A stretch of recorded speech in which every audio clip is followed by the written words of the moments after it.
Ooh, hello. All right. Hello, everybody. Give me 1 sec. I'm still just setting up here.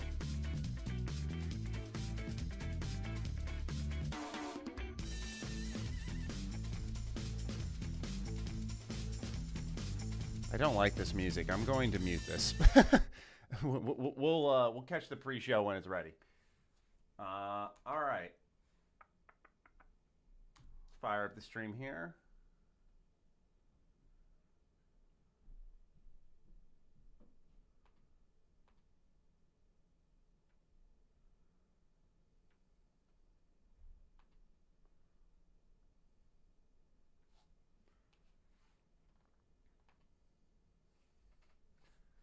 Okay, we got everything set up now. Apologies for that. Well, technically, I don't have everything set up. I got to put in the power plug again for my laptop. For those of you who were there for the last stream, you'll know that it's all the way back there.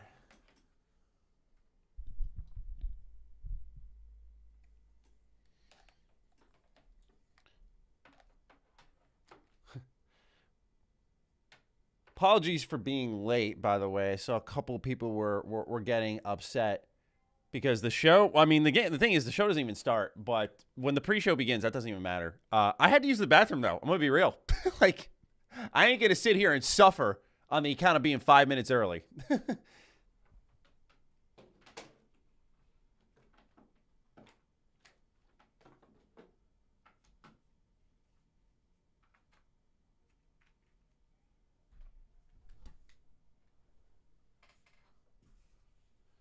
All right, let me just plug in this power cable, and then we can get to chatting and responding to everyone.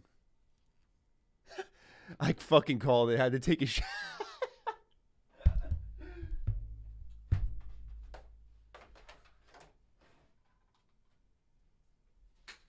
Hey, look, you know, content creators are human too, right? You know, I use the bathroom sometimes. That's why I don't get it. Like, I see these streamers go live for like 12 hours, and they just sit there the whole time. I'm like, don't you go to the bathroom? Seriously.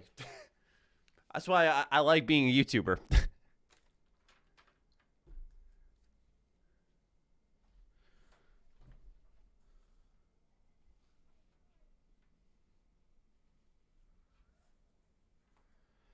Okay, now we're all set up. Yeah, so I'm going to keep the pre-stream muted because I already know, like, I'd be shocked if there was anything significant here.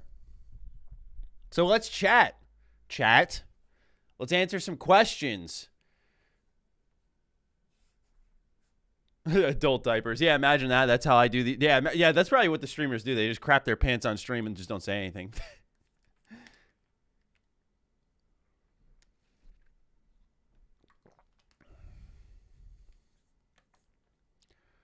I should have just watched the recap, but yet here I am. Yeah, I got to figure out what I'm going to do for today's video. Not because, like, I know what I'm going to do, but obviously I need to be timely with it. And I want to cover what happens here at Gamescom, especially because it's going to likely have Halo's release date. Oh, we're getting a world premiere? Hold up. Oh, this is a JRPG of some kind. 39 fighters, get in the ring. What is this? You ready? Okay, come on. King of Fighters?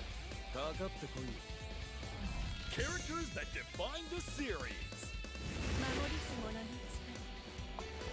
Who that? Fan favorites return from the grave. Well, might as well full screen this anyway, even if it's going to be muted at times, but... Key to the unfolding events.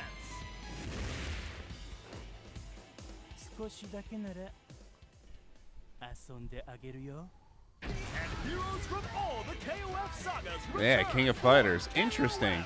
15. The classic 3-on-3. I tried playing King of Fighters on PS4, and I was not good at it. It did not feel good at all. Deliver a new level of speed and excitement. The most comprehensive battle system in KOF history is here. This definitely looks higher budget. King of Fighters 15. Releases February 17th, 2022. Isn't SNK owned by like I don't know. I got to remember what it is, but definitely not a good company to support. Okay. Wow. First super chat is in. Thank you, Charlie Davenport. Appreciate all the work you do, man. It's my pleasure. Happy to run myself ragged for all of you. This has been a fun week, right? You know, I've enjoyed going live multiple days in a row, doing these reaction streams, but also the video follow-ups have done really well. And so it's been an overall fun time. So you all make it easy. So no need to thank me, but I appreciate that. And of course, as always, I just say this to remind everyone that I appreciate the super chats just because they are immensely helpful for these streams. What is this now? All right, let's take a peek here. Welcome to the first day of your exciting first day united. What is this? This isn't Siege right now. I hate the music for these trailers. Did I ever play KH3 Remind? I did not play KH3 Remind. I actually should probably get around to doing that at some point. I love Kingdom Hearts, but it's just something that honestly like. Kingdom Hearts 3 kind of underwhelmed me, and then it looked like KH Remind was sort of a band-aid for the series. Jorge Valdespino, thank you for the $1 super chat. Appreciate any support. Y'all rock. Matty, you're the GOAT. Thank you, Jorge. Appreciate you, man. Thank you for any form of support. I'm surprised it took this long for so many, what's it called? Clones of Rainbow Six to start coming out.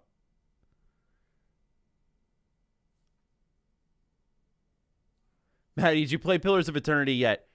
No. I'm going to play it this year. I'm going to hold myself to that so that the audience then can in turn hold me to it.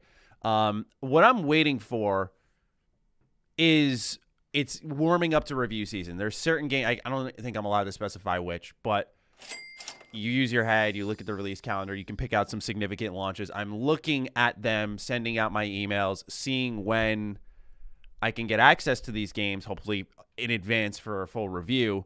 And of course, I don't want to start something new only to have it be shut down, right? To me, that's super important. What is this? I'm not unmuting for this. All right, let's see here. We got a couple of super chats. Harry W. Full, thank you again, Harry. You super chatted last stream. Just a small tip for you, MrMatty Streams. Thank you again, Harry. Yo, shout out to Bus Simulator, by the way. When we did Humanity's Worst Games, I played number 14. It was horrible. Victor Roscoe, thank you for your $5 super chat. When will you make your own gaming company just to remaster KOTOR? I wish, right? I wish. That'd be incredible. Just to work on KOTOR at some point in my lifetime would be just, dream come true. I think that might be, because I feel like Fallout is, so popular now that you can only have so much creative control over it. I think that'd be the only type of gig I would have to consider, like, in exchange for what I do now. Is like, hey, you can be a lead writer on KOTOR. I'd be like, I mean, at what point do you, have to be a little self-serving there?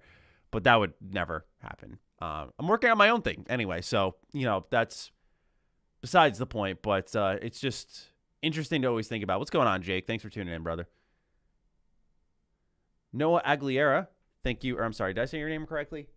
Because my laptop's a little far away. Aguilera, I believe is how you say it. Feel free to correct me. Sorry, I keep touching my fucking mic. This thing's bothering me.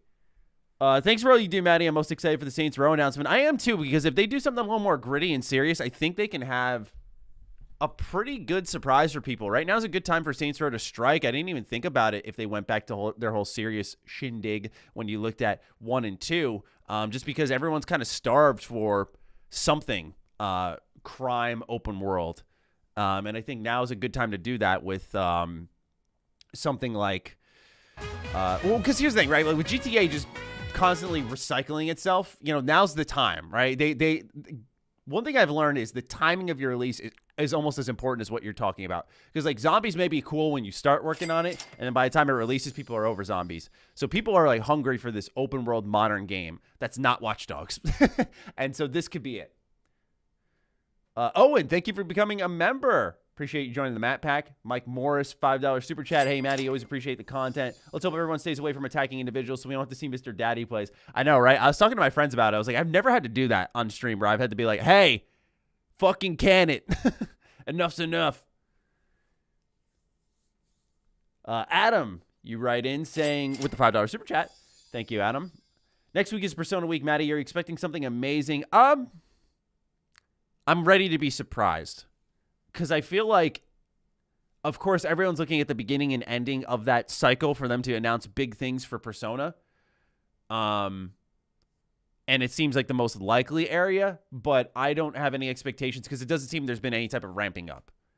So for me, personally, I don't have any expectations. I have hopes, though. I have hopes that Persona will come to Xbox. I think what's more likely first, though, is Persona 4 Gold in the PlayStation and maybe Switch. But definitely PlayStation. I think just given Persona 4 Golden being on Vita for so long, then moving to PC, I feel it would only make sense for it to go back to PlayStation. And at that point, now we're in the danger zone because your boy's going to want to play that big time.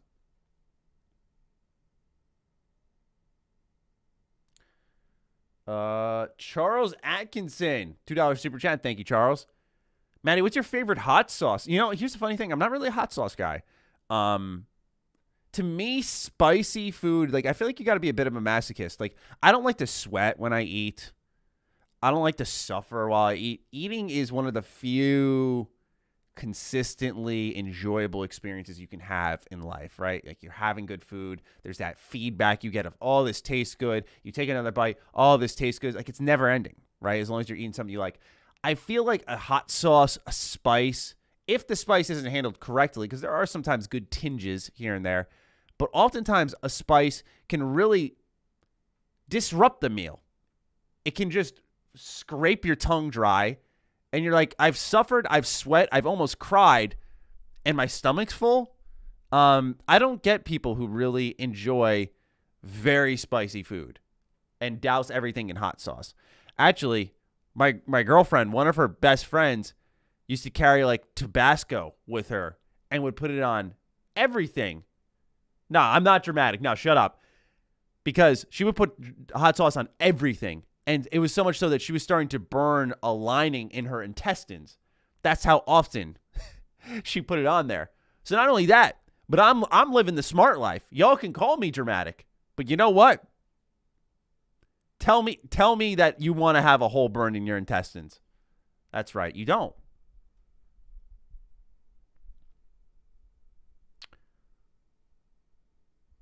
Hey, Maddie, when you search Gamescom 2021, you're the 5th one down from the top. Oh, cool.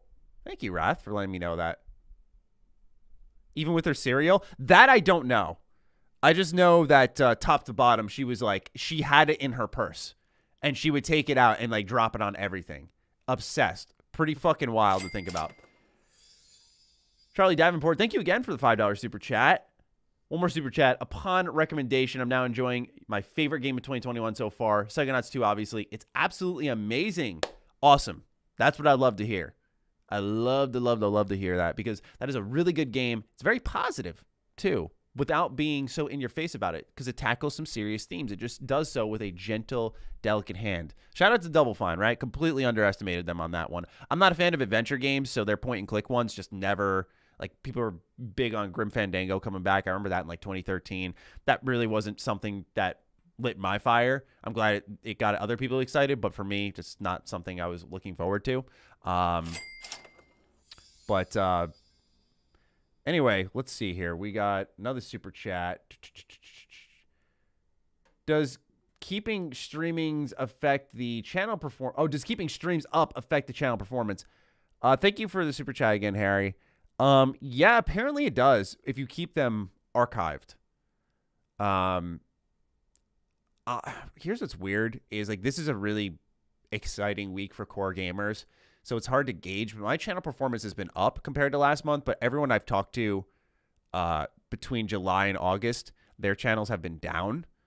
which makes sense, especially in July. July was horrible. July was such a fucking down month. Like, it was ridiculous.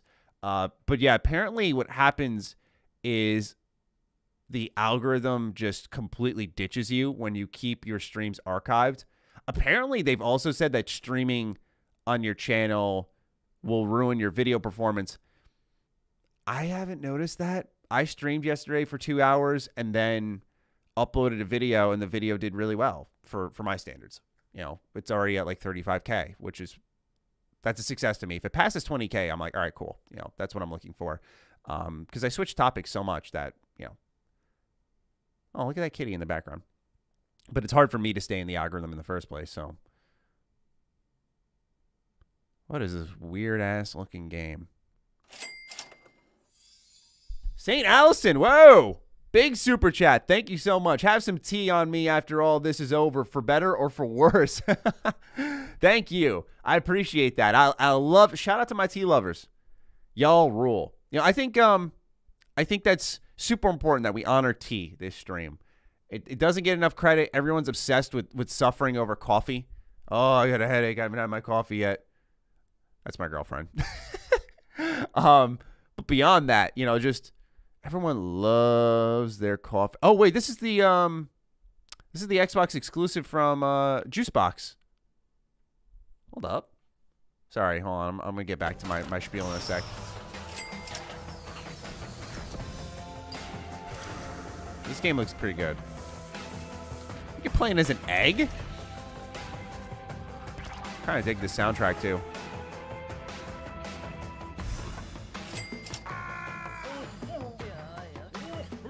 This art is mad funny. This game looks weird, but I dig it. Oh, that's music. When's this coming out? Early 2022. Nice. Xbox exclusive. Day one Game Pass. Cool, cool, cool. But yeah, shout out to tea. Everyone's suffering over coffee, and I'm tired of it. Tea is better. Dylan B, thank you for your super chat. I'm just starting Psychonauts 2 right now. Love the style since I first saw it. I'm so excited after the great reviews. Yes, you'll enjoy it, especially if you have played the first one. You know, I didn't play the first one, so I didn't have some of the emotional connection that some people will have. Like, a good example is I just played Neo: The World Ends With You and beat it, and there's moments that we'll just say at the end of the game, no spoilers, that longtime fans will be like, oh my God, this is incredible. But if you've never played it, you'll still be able to be like, oh, that's endearing, but that doesn't connect to me in a special way. I feel like that's what's going to happen with Psychonauts fans is I wasn't having that special connection, which is probably why it wasn't so high on my list compared to others. But it was still to me like, yeah, this is a top fiver right now. It was excellent from top to bottom. So yeah, I'm glad people are trying it out. Any big predictions for today? Asks Big B Wolf with the $2 super chat. They said it's mostly updates on stuff we know about again. And Jeff has announced a lot of that. And he said we got a couple of surprises. Knowing Jeff Keighley, I feel like he always likes to have his one, you know, it doesn't always have to be big, especially Gamescom, and he's got 4 months till, pardon me, he's got 4 months till his own main show, the Game Awards, where he saves all the big announcements. But he kind of teased Halo Infinite online, and then Halo Infinite's date, it leaked December 8th is when it's coming out. I feel like that was supposed to be the big one. We're getting updates on like Skywalker Saga, that game. I feel like the surprise for that, maybe it's coming out this fall instead of early next year. It's a Star Wars game. It's Lego. I feel like it's marketable and it's easy to sell. I think beyond that, TMNT I'm really looking forward to, but big announcements, it depends because I feel like if it's 2022, Jeff once again probably wants it for the Game Awards.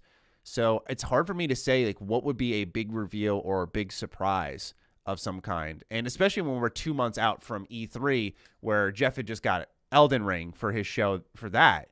So honestly, I'm just kind of ready and willing to be surprised. I don't have expectations. And that's what I said to people yesterday with Gamescom. Some people thought like I had amped up my expectations too much. I said, mine were like, this is the floor. My expectations are right here. Like it was not, a lot was expected of it. I thought it was going to be just a whatever show, and it was less than that.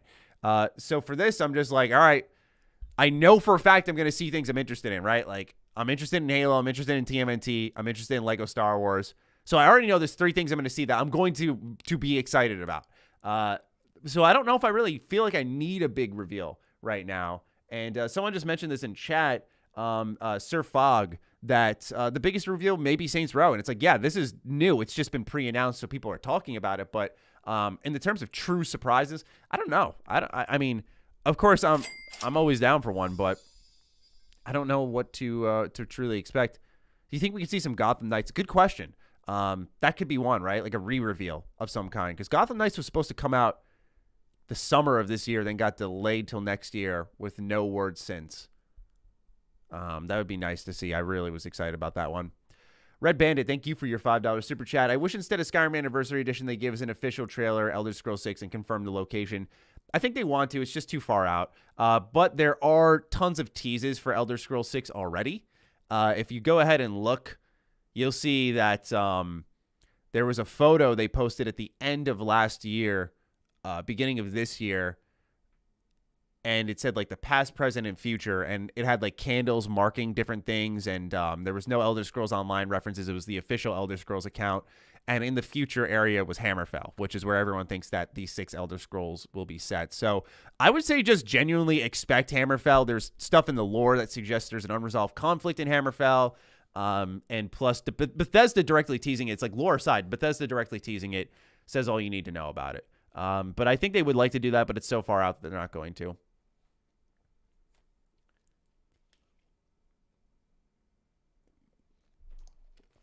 For T, not GPU. Satanic, thank you. Thank you for supporting the tea here. This is a tea stream. Maybe I'll start making that a thing. When I stream, have some tea. That'd be relaxing. Cody P, $5 super chat. Some people are hoping to hear more about Starfield, which I don't think will happen. E3 2022 will be the day for that. I am of the mindset that they will do a separate event for Starfield before E3 or after E3. I don't think they're going to do it with E3 because Todd Howard likes his half hour or so to show everything BGS is up to. And I feel like that would clash with what Xbox does for their E3 showcase. I don't think just, here's a trailer, go, have fun.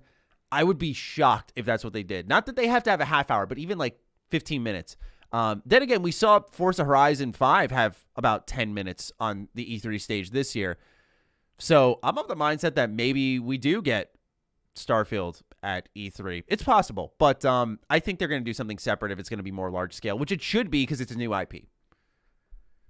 Pen and Pant. Yeah, I recognize that name. Your podcasts get me through my yard work. Thank you, Pen and Pant, and thank you for always writing in for both Ham Radio and Defining Duke. Appreciate you. Let's see here. Unreal Engine.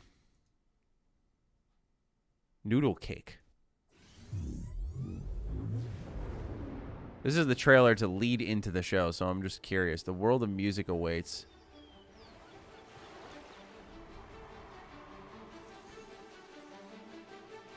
Thrilling rhythm combat.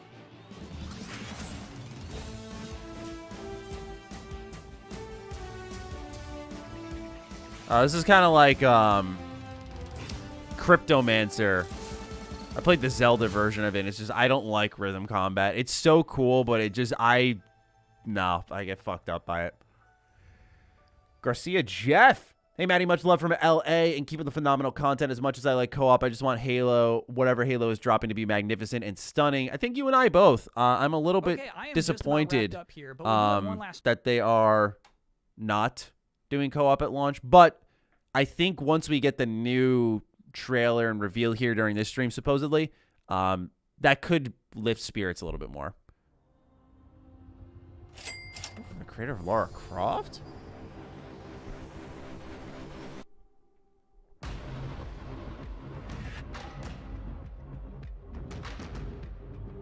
Raw Fury. Until you are whole again, your essence restored. I like that sword. The world will have no want for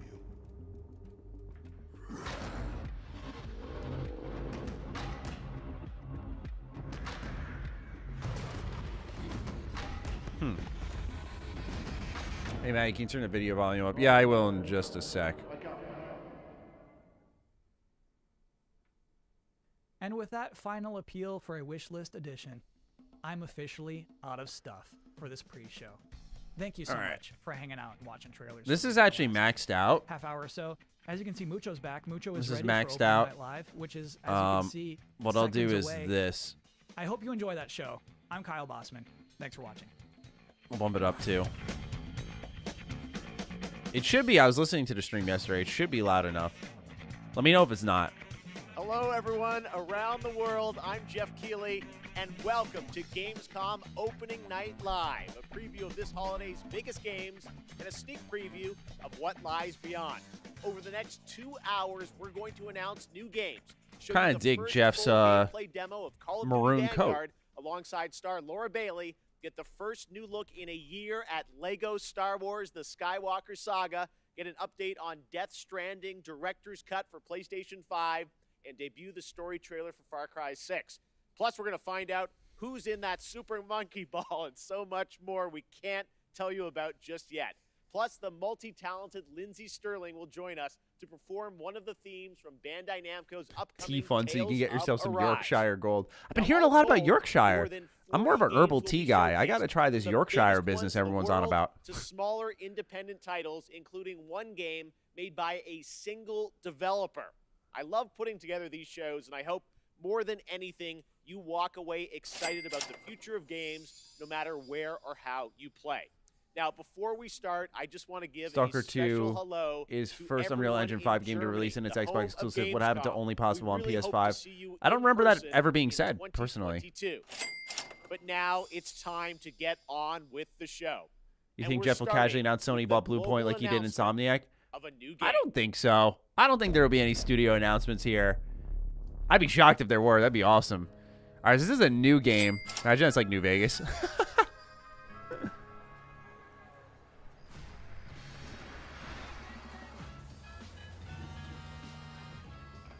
Oh, this has got to be just based off the color and the art style. This has got to be Saints Row.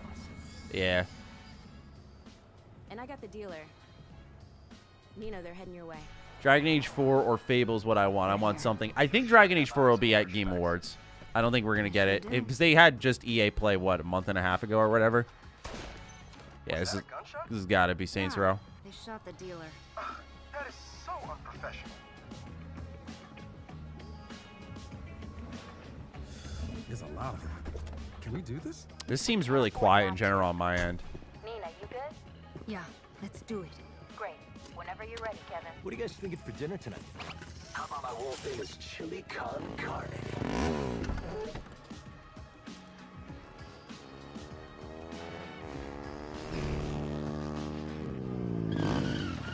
Hey guys, what you got in the? Oh, stolen Marshall MDI-101 M9 multi-rocket shoulder launchers. Nice. My buddies and I have been looking all over town for those. Have you been hoarding? See, we need them for our startup. It's a criminal empire kind of.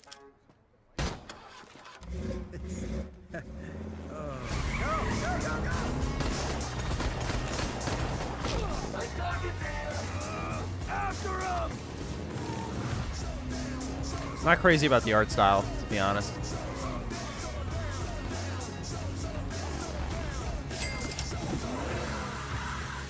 Seems a little goofy, too.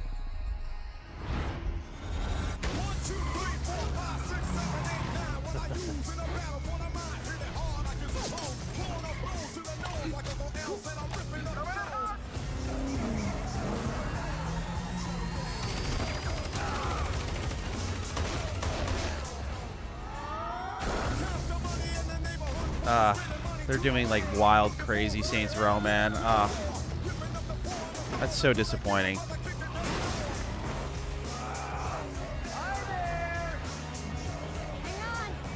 Dad, you should buckle up.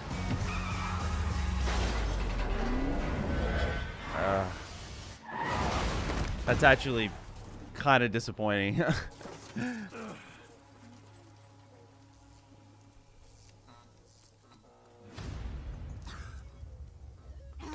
Kevin!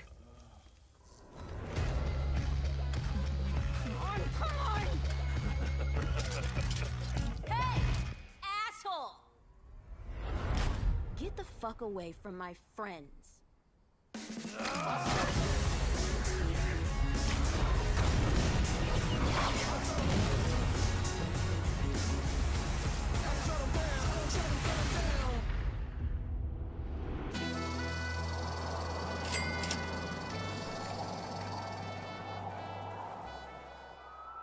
Saints Row. Wow, that's way sooner than I thought. Let me bump the volume up for y'all because it felt a little quiet. I think the stream in general is just a little quiet. There you go, the next Saints Row. And joining me now is one of the stars of Saints Row, Bryce Charles. Bryce, welcome to Opening Night Live. Thanks for having me.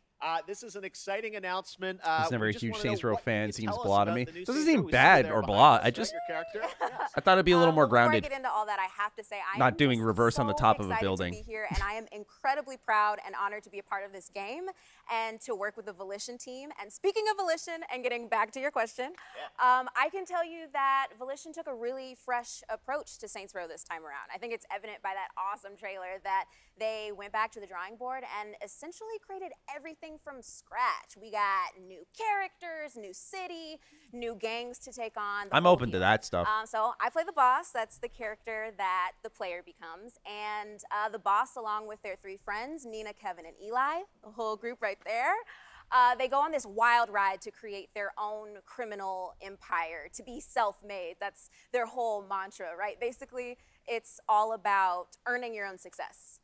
You mentioned the city. We can see it behind us. Tell us a bit about this city. Where is it? What is it? Well, Volition created this brand new, super vibrant, awesome fictional city called Santo Ileso. It's set in the American Southwest, and this city is just absolutely riddled with violence and crime, and you're thrown right in the thick of it, right off the bat, driving, shooting, fighting, you know, just hustling your way to the top, whichever way you choose. And it's really looking like Santo Ileso is the biggest and best Saints Row playground that they've ever created. It's really awesome. You mentioned all the activity in the city. Obviously, we have to ask about gangs, rivals. What can you tell us about the action in the city? Right. Well, we have 3 main gangs, and they already have a really strong hold over Santo Ileso. And one of them, Los Panteros, you actually saw in the trailer just then. And all of the gangs are Johnny Gat, incredibly dangerous, but that goes without saying. I know, right? And they're really strong, and they're all really That's a different good from one comparison. another. Sunset They Overdrive. That's sing, kind of the vibe I ways was they're all getting from the unique from one visuals another. and the And driving and the point is, which I think wackiness. everyone Like can if you guess, see in the back gotta left, it said Cinema fight them 420. and Like defeat them all to reach your goals. Well, we are excited to learn more about this game. I think I'm saying everything that everyone online is saying. It's like, but we want to see the game. Yes. Bryce, you got anything more for us? Yes, I actually do. I've got another exclusive for y'all. You know, got to keep everybody hyped for this reboot. So I got a little taste of what the game actually looks like. So Okay. buckle up and get Okay, ready hold on. for Let's another everyone wild hold. ride with Saints Row. Everyone hold. Amazing. Bryce Charles, thank you so much for joining us. Here it is, a little sneak preview of the gameplay of Saints Row. Everyone hold. This is where all our dreams come true.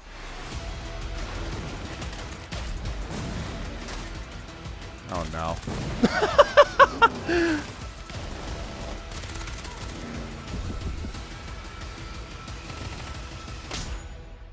Oh, okay.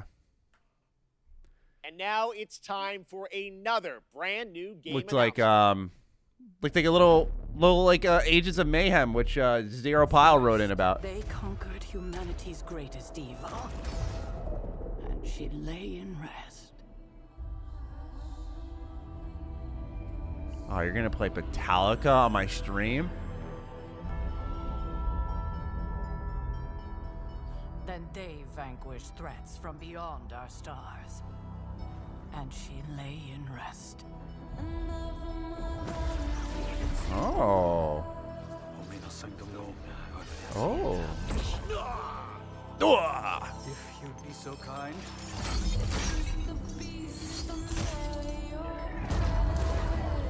Oh shit.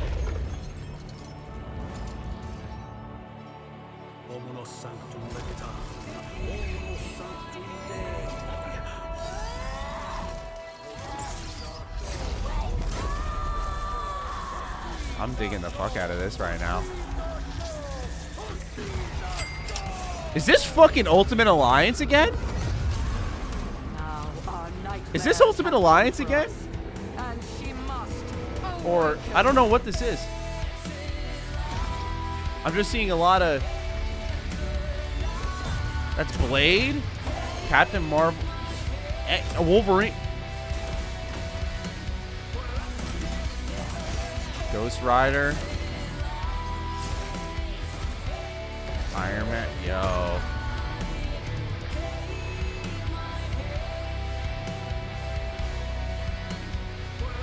Mother.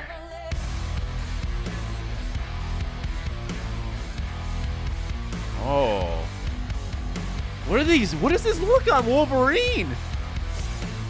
What is this game? Or is this the XCOM game? Wait, they look sick.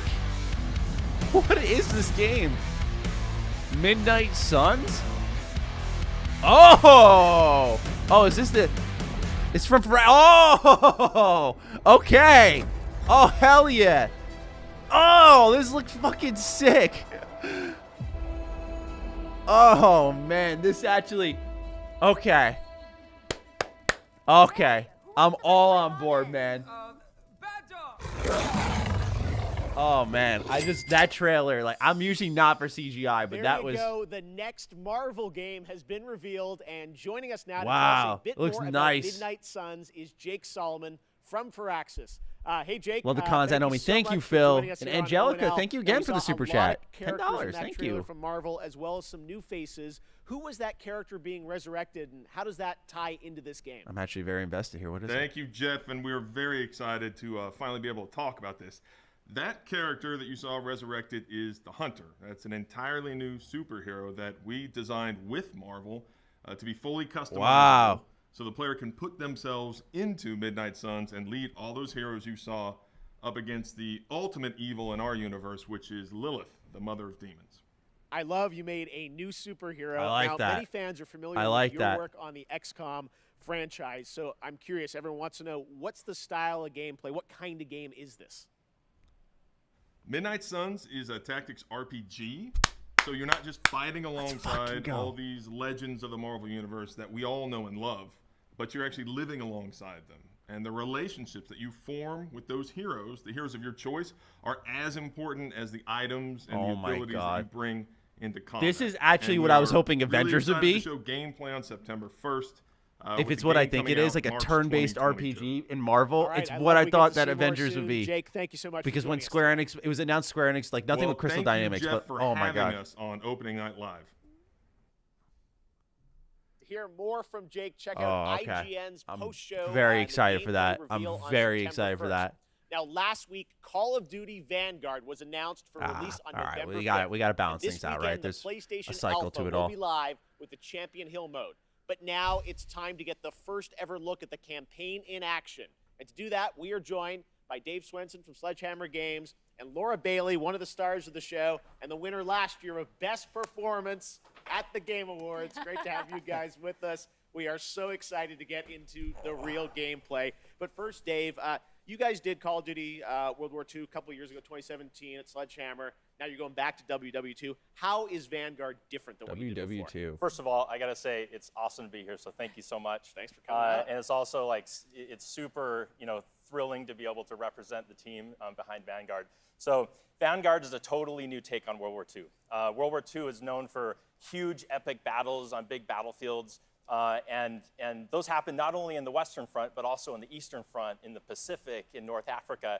And in Vanguard, you're going to be able to go to all of those locations and play in all those locations. I just love that name, Marvel Midnight Suns. Suns. That resonated even more with us were the real stories of the real people who fought in World War II. So these are diverse people from all around the globe. And I don't know, there's something very inspiring about these true stories. Now, some of the most. By the way, if anyone's ever wondering, the reason I'm taking notes is this is for Defining Duke. So I just need to have everything ready to go. Teams. And so Call of Duty Vanguard is going to tell their story, tell the story of the birth of Special Forces. Well, Laura, we saw last week the reveal that you're going to be in this game, which is, I know it's been a lifelong dream of yours to be in a Call of Duty. It has. Your character has it really? Into what Dave's talking She's about. been in like everything else. Your character, Paulina Petrova. Yes, I am thrilled to be in my first Call of Duty game. It's crazy because there's not, a lot of female roles in media about historical war for obvious reasons. And that's one of the things that struck me about Paulina, and when I started researching for the role, was how many women were actually in the Soviet army in World War II. There were tank operators, and there were fighter pilots, and some of them, like Polina, were snipers. And so it's just really cool to get to play a character that pays homage to someone like Lyudmila Pavlichenko, who is and was one of the deadliest snipers of all time. Wow. All right. Well, I love that you guys take the reality, but obviously put the Call of Duty spin on it.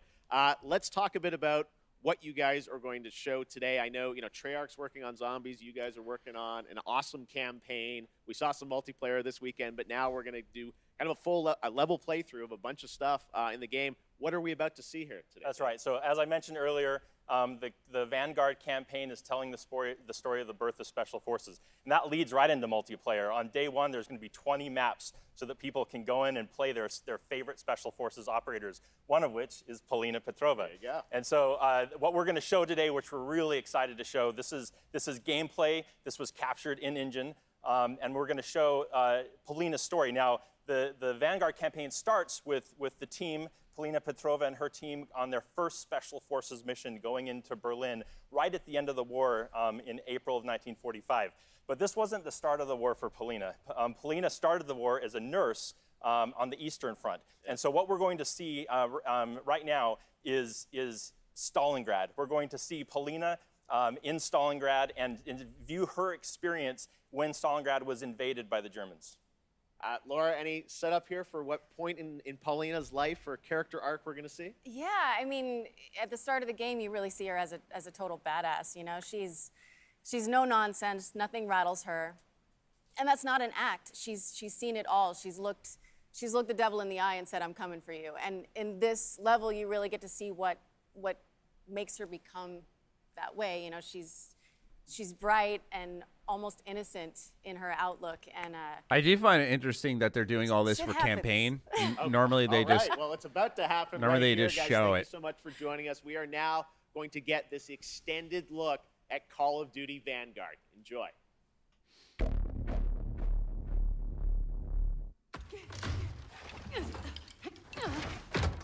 That's how you always know it's Laura Bailey. That every time, without fail.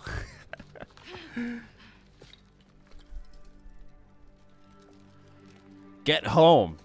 Hey, look, all I'm saying is Black Ops Cold War had a pretty fucking good campaign, so I'm open-minded to this. Granted, that was by Raven.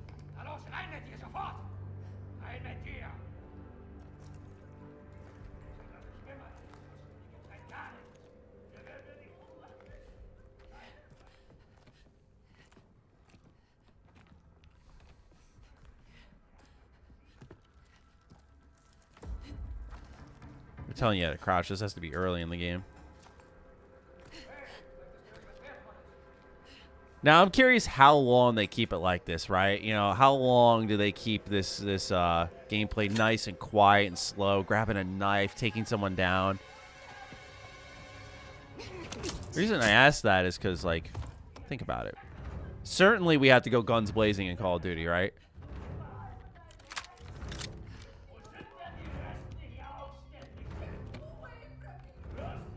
Mount. Oh, the blood hit the wall. A little bit of destructible environment. Nice. I'm asleep till we get Germany, Japan perspective. That would definitely be an interesting take, right? Oh, interesting. A little bit of verticality in our COD campaigns outside of a stair set. I like it.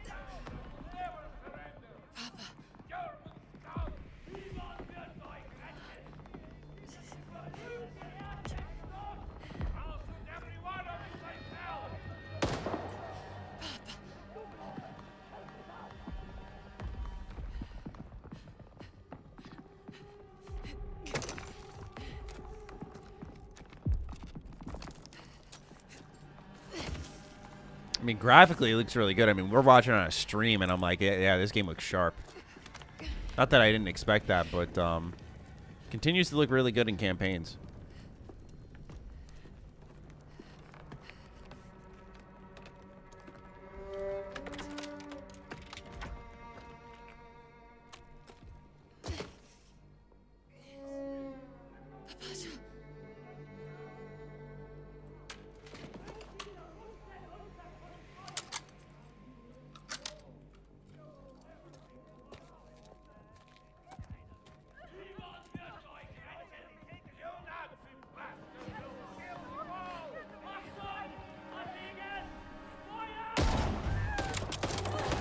Oh, shit. Damn.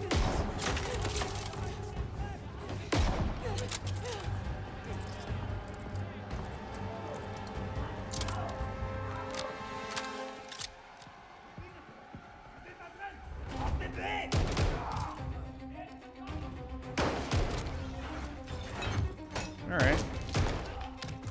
This is them ramping it up right now. Not too bad.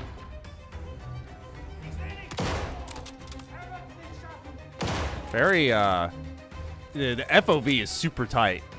I mean, not a good tight.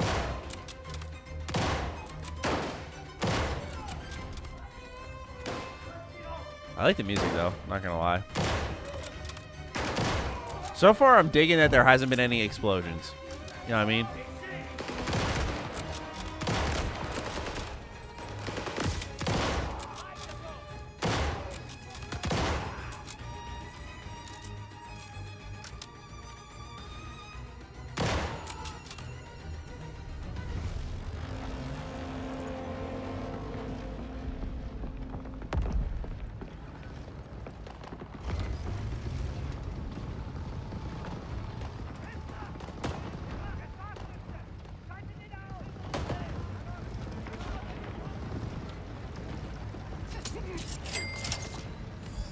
Hey, Matt, you've ever heard of White Death? He was a Finnish soldier who had 500 confirmed kills in World War II. I want a game about him. I mean, there's so many stories I've been told about World War II, and by the time that you're done with a COD campaign, for example, you've probably killed 5,000 people. Just the way they design the levels. They're never really rooted in that reality, but I'd always be open to that. World War II is my favorite era, so I'm like open to all different types of takes and characters and stories explored in that. I think it's always really interesting. Like, I think some of the chat was really leaping far. I was looking while they were talking, and, you know, I'm open to it. You know, we've seen the same story time in, time out. I like the idea that it's a Russian perspective. All right, so this climbing thing seems to be actually a pretty consistent thing in the game. I thought it was just a one-time thing. But yeah, I think of all the times I played World at War, and you know, it's just, I think, yeah, more perspectives should be embraced. And I think part of the problem just comes from, like, the regions that they always focus on.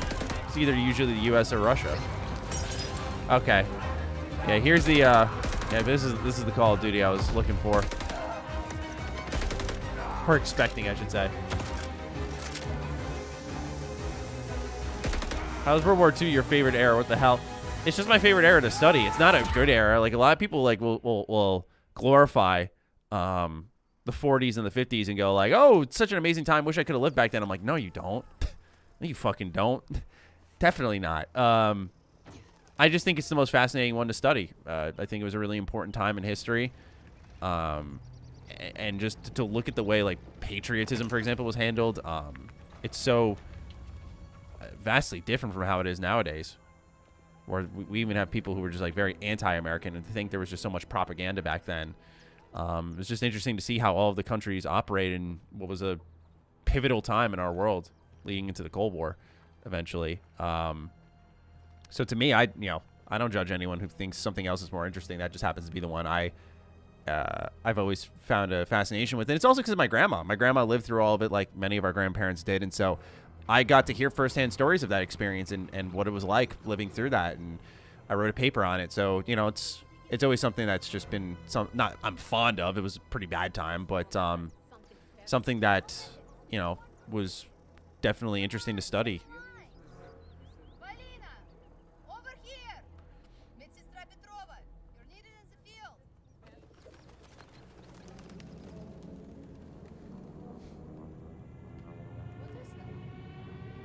We need a COD set in the Civil War. I don't think the gameplay would allow that with how long it takes to reload a weapon in Civil War.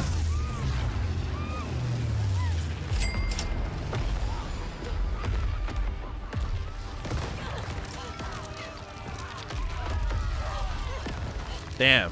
This is raining blood there.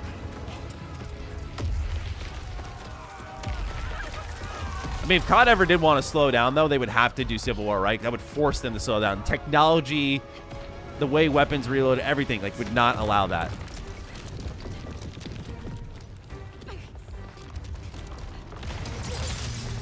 Inside source at Sledgehammer Games says the FOB is being widened. Don't worry, Matty. Hey, source or not, I just hope so, right?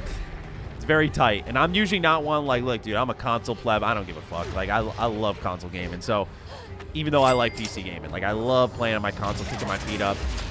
But, like, even I'm like, yeah, that's a pretty tight FOV. So I think they do it to create, like, a cinematic feel, like you're in on the action. And so it works for certain people, but, like, now I'm becoming more aware of it. It's like, that's a little too close up for me when you're aiming in.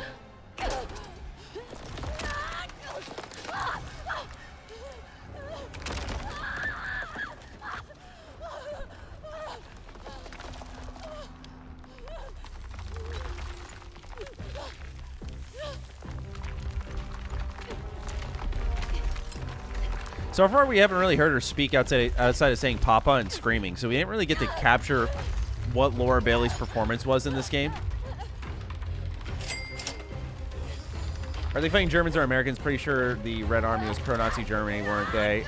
No. They're fighting Germans right now, and they were not pro-Nazi Germany.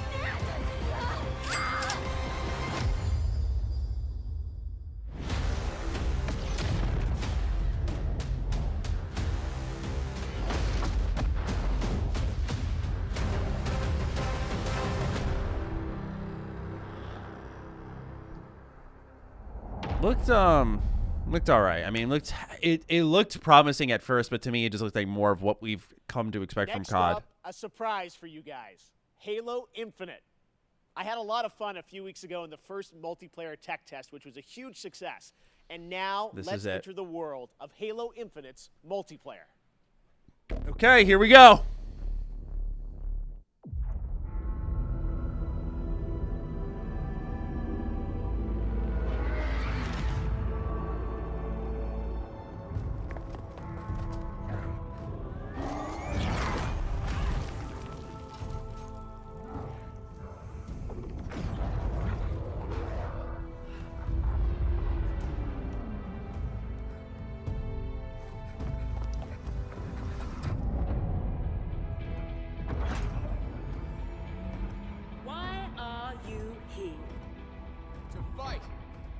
To win.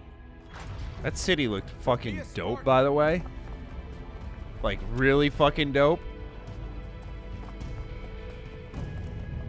I want to explore that. Oh, shit.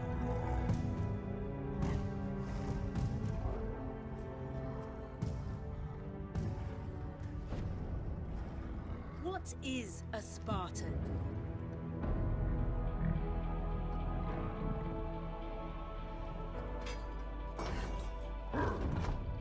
A Spartan is a symbol. Hope where there is none.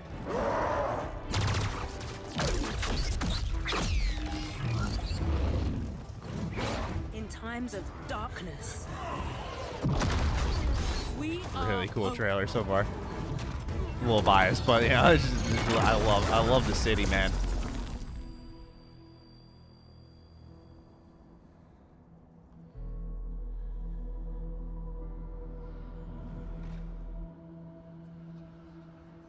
That's just like one of the maps. And together we are unstoppable. I hope they show some of the campaign though. Candidates, are you ready? Yes, ma'am. I can't hear you. Ma'am, yes, ma'am. Again. Ma'am, yes, ma'am. Good. Who's first?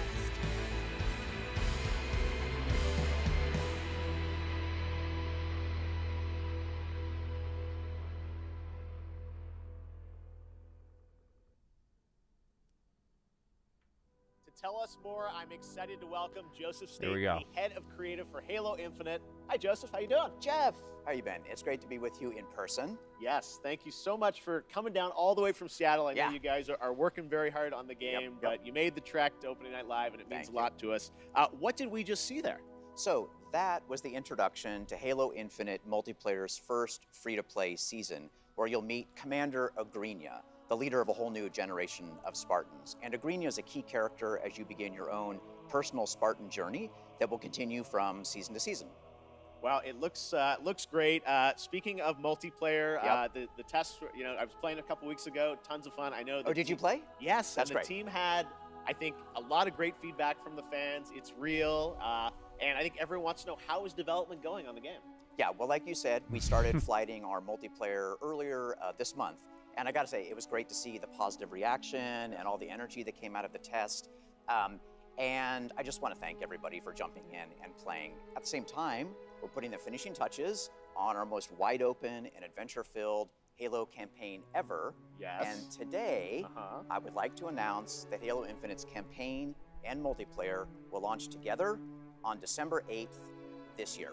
December 8th, it's real. There Coming it is. this holiday, just as you promised. Well, I know you and the team have been working so hard to land this, and exciting that Shame it campaign leaked, and but multiplayer will both be coming this year, because it's kind of an important year. It's the 20th anniversary of Xbox and Halo, right? That's right. It's a big year. And for this 20th anniversary, we might have something a little special up our sleeves. Oh, okay. Well, shall we take a look? Why don't we? Let's do it.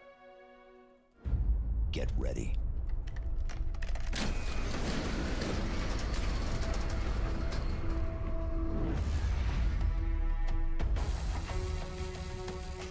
Love this track, man. I was about to say beat, but I guess what's the difference? Oh, they're doing a controller. Oh, fuck. Oh, this thing's fresh.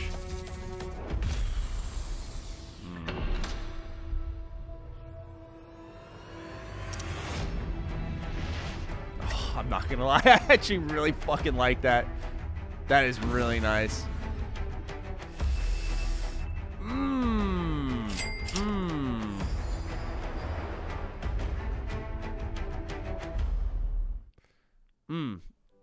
I mean, I hope they show more than that. Yeah, definitely. Now, Jeff, yes. It wouldn't be an anniversary celebration if we didn't do one more thing. Oh, there's more. Just one. Okay, here's the last thing, I think. All right, Joe, thank you very much. Let's take a look at this. All right.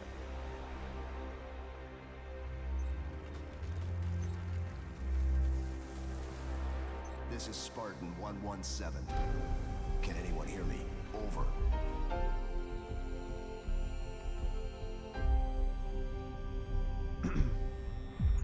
We need to fight.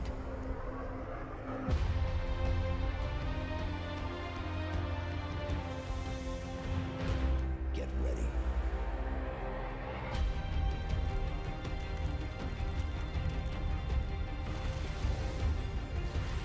What are they selling? Like, is this the collector's edition, maybe? Oh, is it the new console? Oh, they're doing a limited edition console. Okay. Wow. Wow, they're doing it! Wow.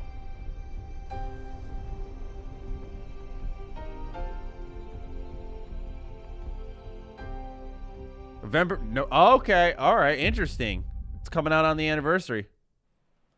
Okay, next up, it's time for another brand new game announcement. An unholy but adorable union between developer Massive Monster and Devolver Digital.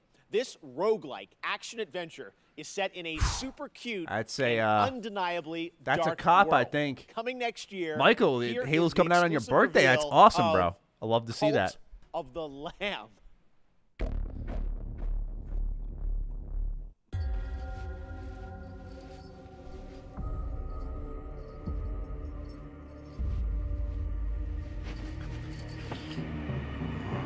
No.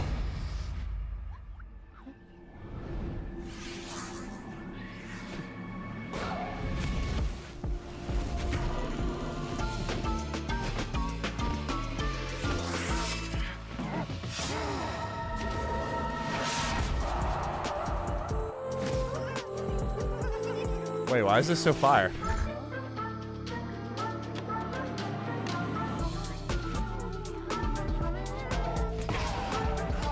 It's got fire. This is like, dude, Devolver just picks him out, man.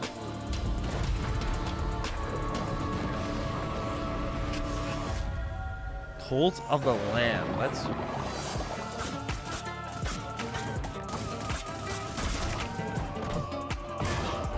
This looks great.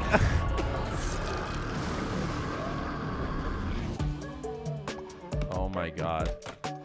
Oh my god. It's got like town mechanics. Oh my gosh. I love this. What is this? He's leading a.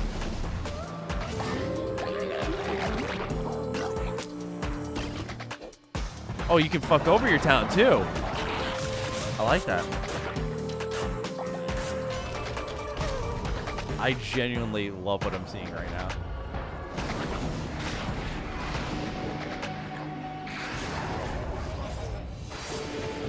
I don't know what's going on, but I when can I get this game?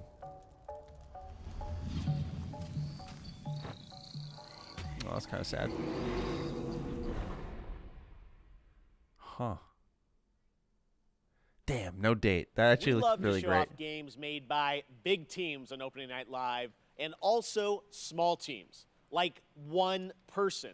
This next game was first previewed at Gamescom 2020, and now this single developer, a 30-year-old father in Poland, is back to show us an update on a really exciting game that caught my eye for its over-the-top action. It is coming next year to consoles, PC, and Xbox Game Pass. I hope you enjoy it. It's a little over the top, but it looks so fun. This is Midnight Fight Express. Oh, this game looks amazing.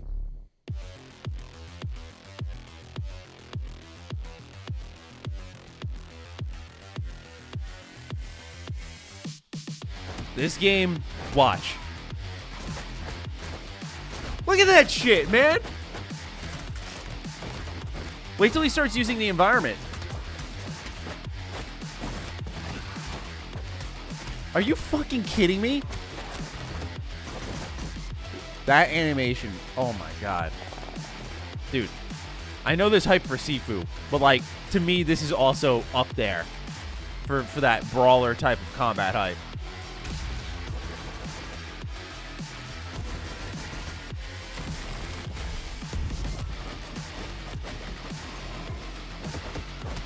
What? Wow.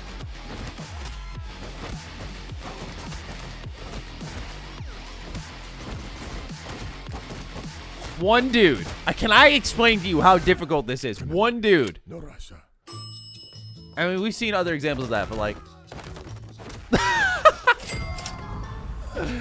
This game looks so good. Summer 2022. I got my pizza. I got my manhole.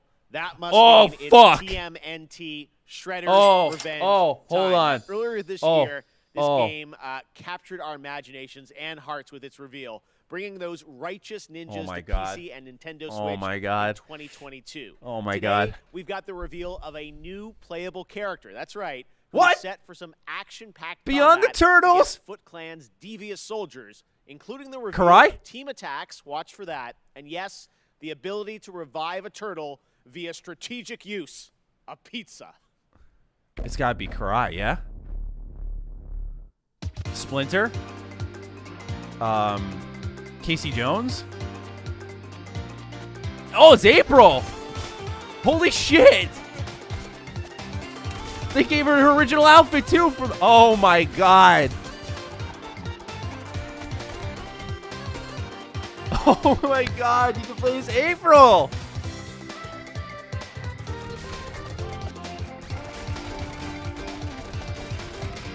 Oh, fuck yes, dude. Oh, look at those team attacks! Oh, this game's gonna be amazing. This game's gonna be absolutely incredible. Oh my gosh. It's just like the originals!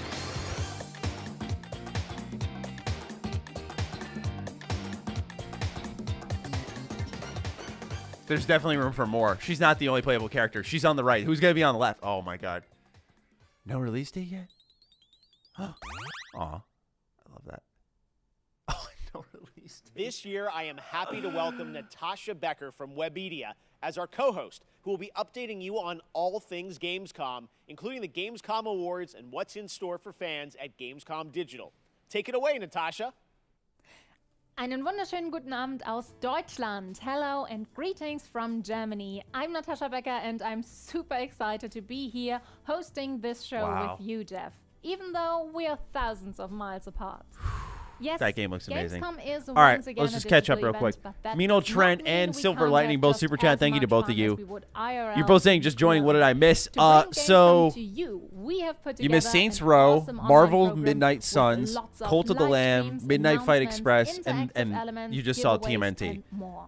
There's also a Call of Duty Vanguard update. I will be live on YouTube and Twitch on Thursday and Friday, 2 p.m. till 10 p.m. Central European Summertime, with loads of new and exciting stuff, interviews, gameplay demos, fun activities, games, trailers, and more. And for our entire international audience, there will be all of that, plus even more goodies and prizes to redeem on the Gamescom Now website. Just register on the Gamescom Now website and you can redeem all the free stuff, create your own schedule tailored to your interests, and participate in the Gamescom Epics quests that will unlock the vaults where we have hidden. What was the game name of the one developer? That was Midnight Fight Express. The best thing about that, both the Gamescom Now website and all live streams for Gamescom 2021 are completely free.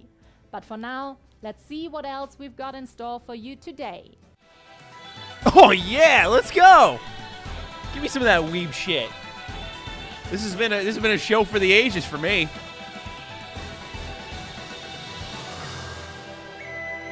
Oh man, this part was so good in the show.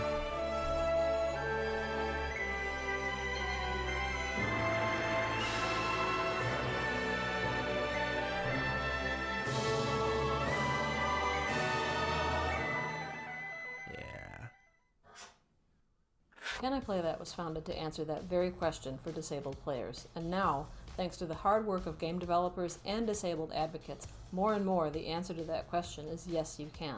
But there's still work to be done. We specialise in accessibility coverage, from reviews, features, news, but we don't just stop there. Our workshops help studios expand their knowledge about accessibility. Oh my God, Demon Slayer! I know, right? That's how I feel every time I see it. It's like the only show I've gone ahead and started reading. Their work.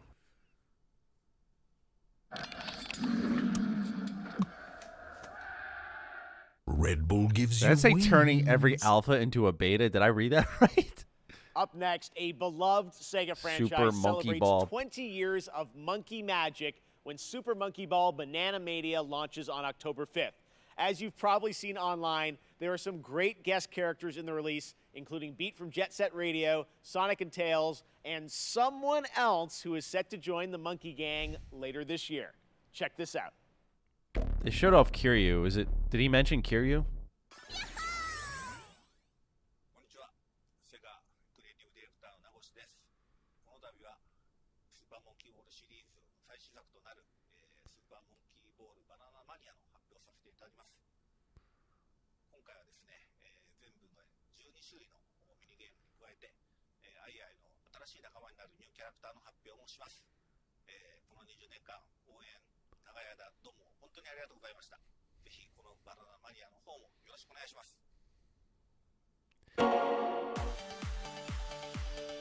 I think it's Kiryu because he didn't mention it, and I did definitely see that online. 12 appeal. I love that.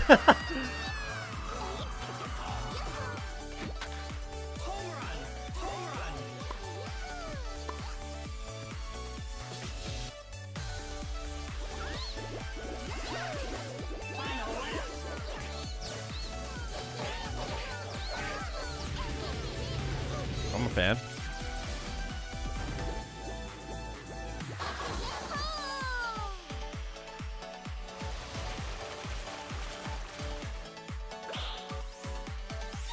Oh, there's a golf, there's pool. Oh my gosh.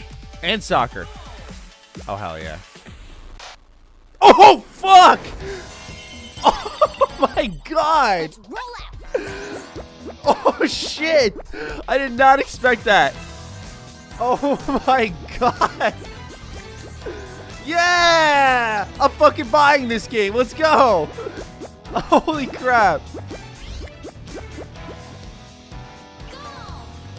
Oh my god.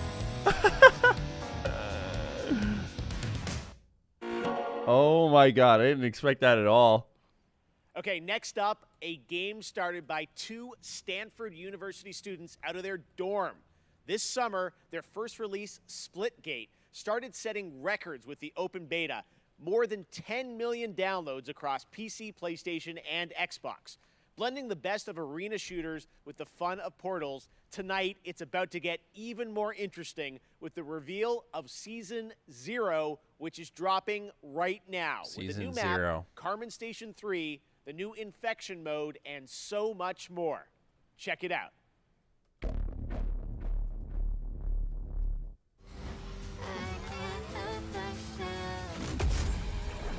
This game did not look as great to me as other people are making it out to be. Thought it just kind of looked really chaotic in a bad way. Like that someone could just do that to you. I don't know. Maybe I'm wrong. Like it looks fun, but I feel like I'd get annoyed because like people could just show up out of anywhere. Like it seems like a map with no advantages, and maybe that's the idea. I don't know. I could be misinterpreting it.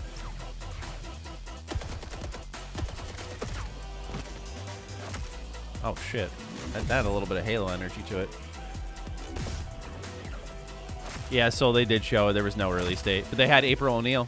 They announced her as a playable character, and they showed team attacks and reviving with pizza. I can't help myself. And now, here's a brand new look at Riders Republic from Ubisoft. Riders Republic. Standing on the stage, got the whole place rocking. It's popping, no stopping. Standing on the station, hotel hopping. Hey man, I've been hearing a lot about you. Displaying lots and lots of potential. God, you could just, if you didn't tell me it was a Ubisoft game, I would know right away. They just make games the same constantly. Than meets the eye. So that adventure, exploration, and connecting with the outdoors on a whole new level. Like, you can hear it in the dialogue. Ah. This place is called the Writer's Ridge. It's the heart and soul of the Even when they're doing something different, like this has no Far Cry or Assassin's Creed DNA. It's just the dialogue and the approach and the presentation. It's the fucking same every time. It's up to you to prove your worth in the Republic. Like a 35-year-old wrote the dialogue trying to like be a 15-year-old. It's like, dude, just stop. As the winds roll in, you'll attract bigger sponsors, better gear, and earn your spot among the best riders the Ridge community has to offer. I'd really like to introduce you to someone. This is Brett. He's kind of a big deal. Bike, ski, wingsuit, legendary status in all 3. He's always looking for riders who have the potential to become champions. Okay, Sparky. If you can show me you've got what it takes, then I'm willing to give you a shot. God, bro. I'm gonna say it. They're fucking cringe at Ubisoft. They really are. They have some decent games. Don't worry. You know, all their internal issues with standing, but like, my God, they're fucking cringy at times, dude. Like that little fist bump. I just picture like a group of 80-year-olds and they're like, yeah, that's sick.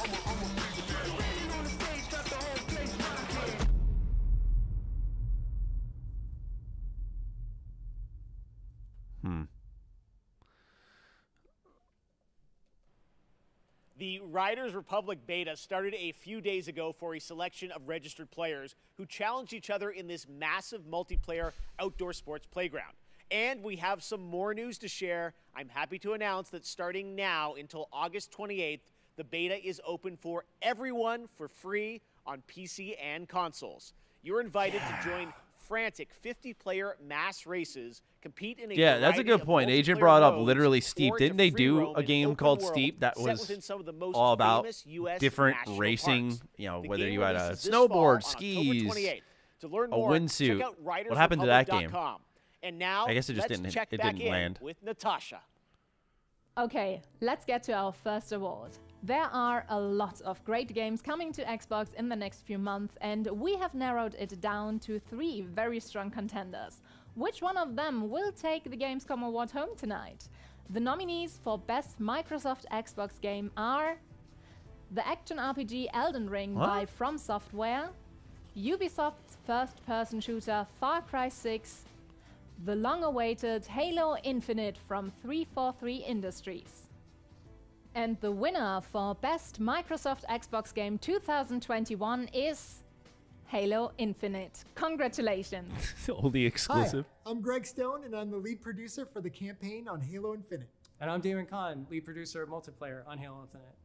And together, along with all of 343, we want to thank you for naming Halo Infinite Best Xbox Game. Since our start together 20 years ago, Halo has been synonymous with Xbox, and we look to continue that tradition as we move towards our launch this holiday. And we want to thank the fans. Some of you got a chance to play the tech preview recently. Just know that there's more on the way. Lastly, a giant thanks to the team. Without your tireless dedication, we wouldn't be here. Thank you.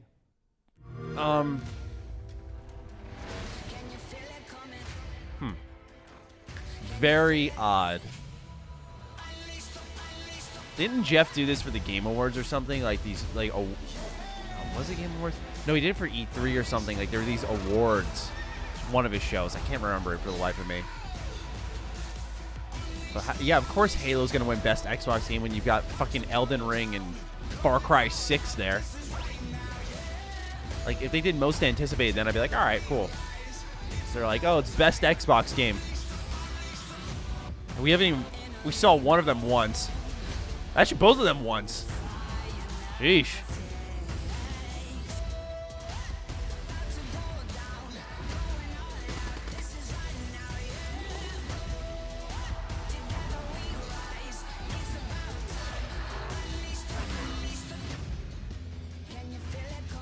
I said fall 2021 again. Interesting.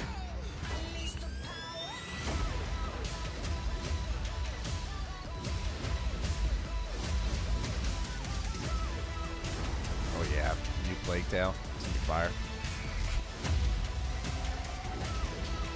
This game looks so good.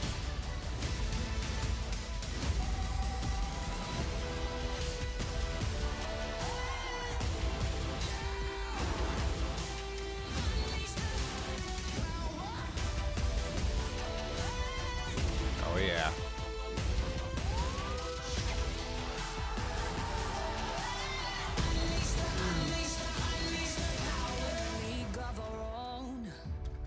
All right, the pace is slowing down a little bit here, Jeff, with Splitgate, Riders Republic, now this, the weird Xbox report. I feel a good announcement coming here, or a good reveal. Red Bull gives you wings. My feeling may have been off.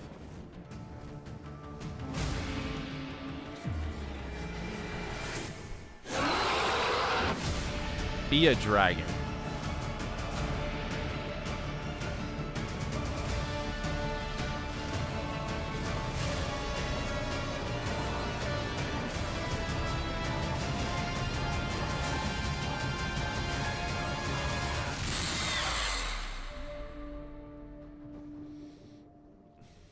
Okay.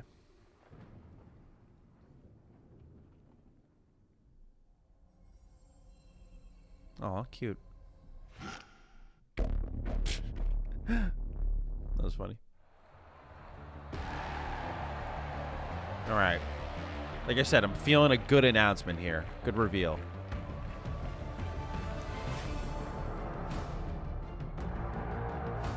Oh no, it's football, isn't it? Never trust my feelings.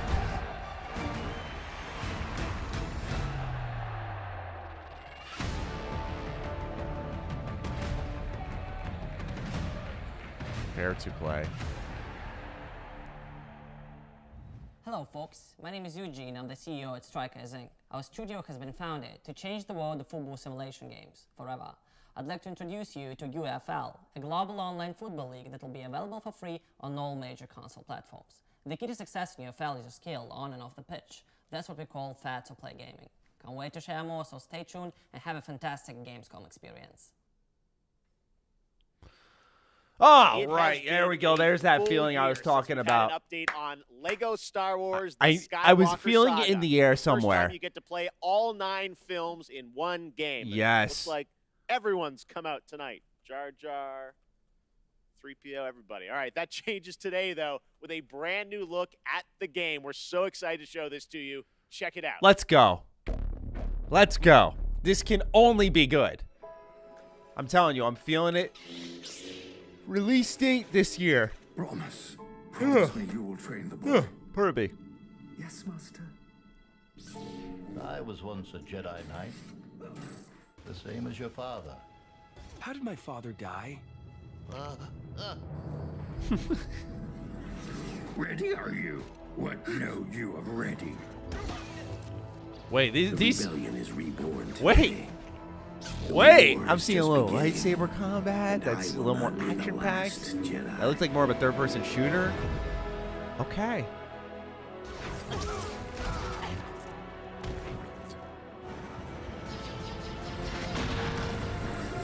Oh, yeah. Reach out.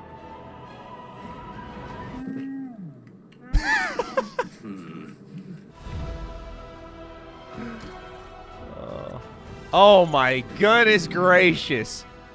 Oh my gosh. Are you fucking kidding me? Oh my. That was awesome. A whole galaxy map? Are you kidding? Oh, please be coming out this year. Don't torture me like this. Like, come on, November. The animation looks so good. Oh, collectibles. Oh, I missed this so much. It's time. I never watched this movie. Please, come on, this year. The boy has no patience. That's so much further than I thought. I am ready. Ben, I can be a Jedi. Ben, tell him I'm ready.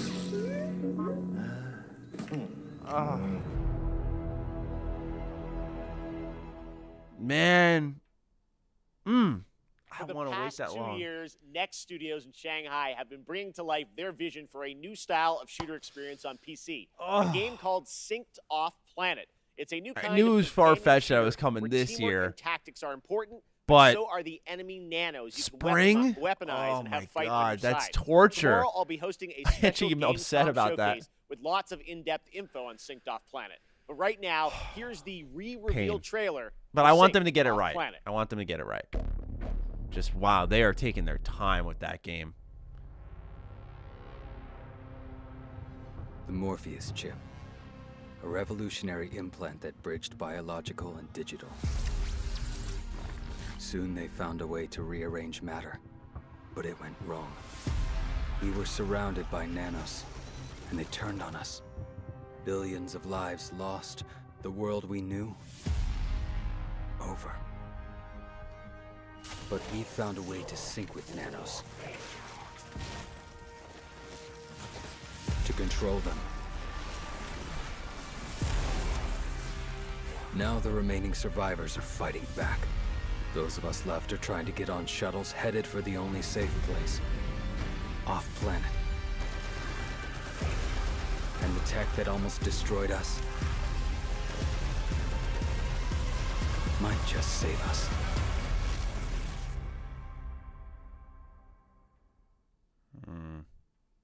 Next up, another fun surprise for you guys, the Outlast Trials.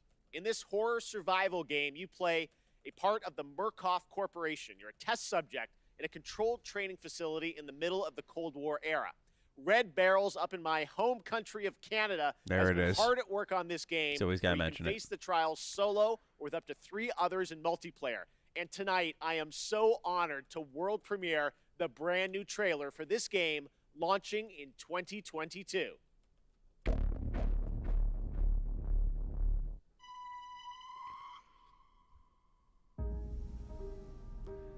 Didn't think the next Outlast game would be multiplayer. Because Outlast never had gameplay. You were always running and hiding. So I'm curious what this will be.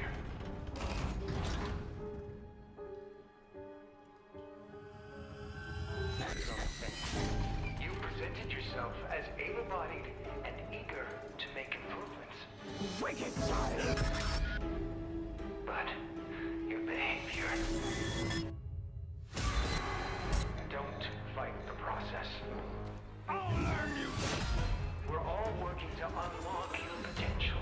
You can't hide from me. Your new self. A better self. A productive member of society. Thank you for volunteering for the therapy.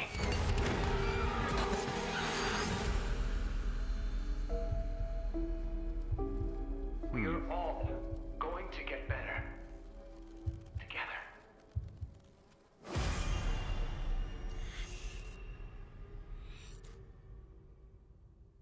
No clue what that is going to be like, but Next up, cool. something a little lighter. We're going to head into the creature-collecting open world of Dokkaevi from Pearl Abyss in South Korea.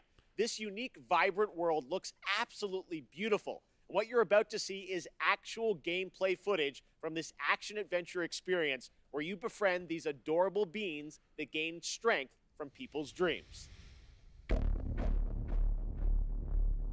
Always interested in a South Korea game.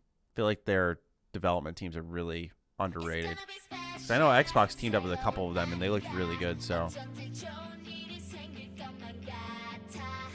kind of has a little bit of everybody's golf vibes.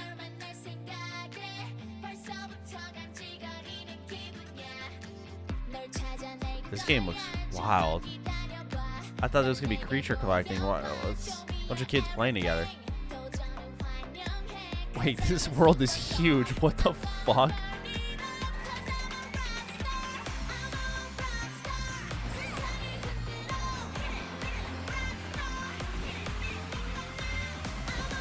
Why does the world look so realistic, but these kids look chibi-ish? Frame rate's a little rough. What the fuck is happening? I mean, the frame rate looks horrible, but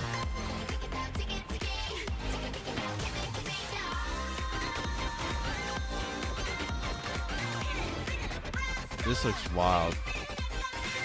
I'm baffled. This is bizarre.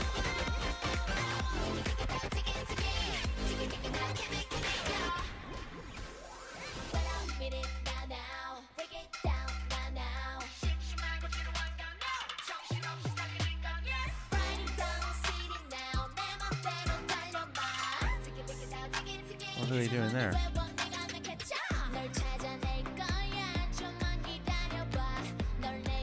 What? I see those shits in like TikToks. People dancing on their board. Roller skates.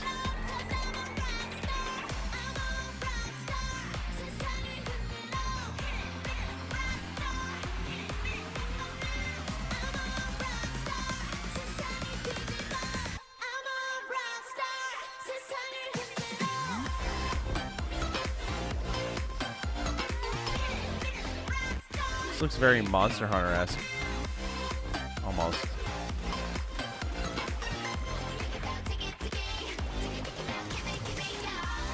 Hey, if they clean up the frame rate, this actually could be pretty fun. That's wow, that's like going to low 20s, high teens.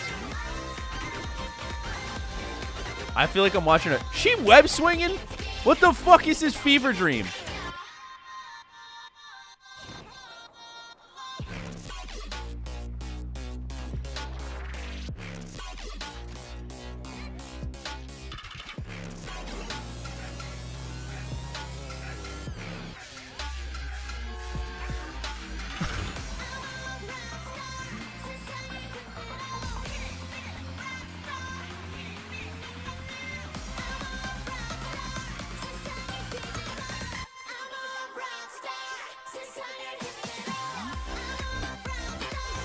It's a long trailer too. Bow and arrow.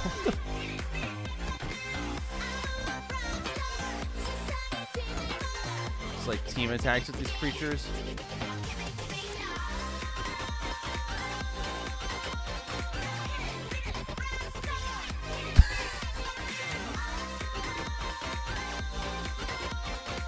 Don't tell me she's gonna get like sucked into the toy or something.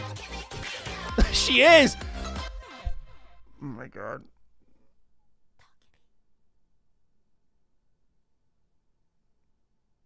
That one looks so fun. Back at Summer Game Fest, Jeff Goldblum joined me to reveal Jurassic World Evolution 2. Now it's time to find out about the release date and get a first look at the gameplay of this simulation. I like, that didn't look bad, right? That didn't look bad. Just of all time. What happened? Like, it was so weird, but it could, if they clean up that frame rate, it could be pretty good.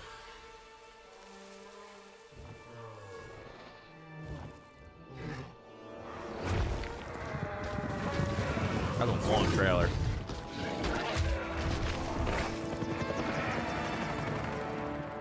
An authentic Jurassic World experience. Apparently it's an MMO. Really?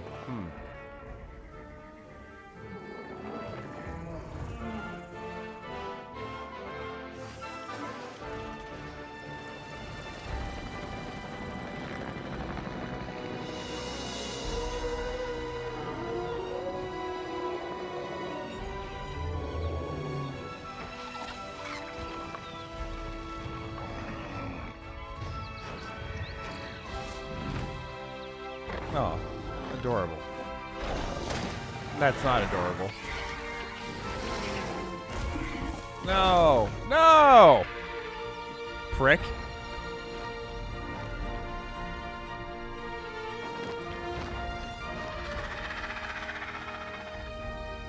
I wish I had the love for Jurassic Park like others. Ladies and gentlemen, welcome to Jurassic World.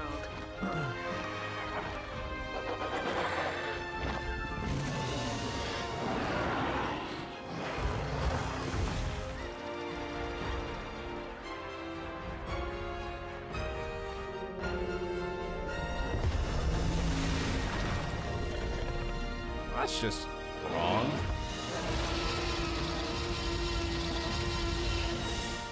November 9th. The date that I wish that Lego Star Wars was coming out. Far Cry is a franchise known for its incredible villains. And with Far Cry 6, the team at Ubisoft has perhaps found Hollywood's greatest villain. From Breaking Bad to The Mandalorian, Emmy-nominated actor Giancarlo Esposito leads a talented cast as a dictator, Anton Castillo. Anton is willing to sacrifice his own people to turn his country into a paradise for his son to inherit. As Danny Rojas, you will join the guerrillas who oppose him in their fight across the island nation of Yara.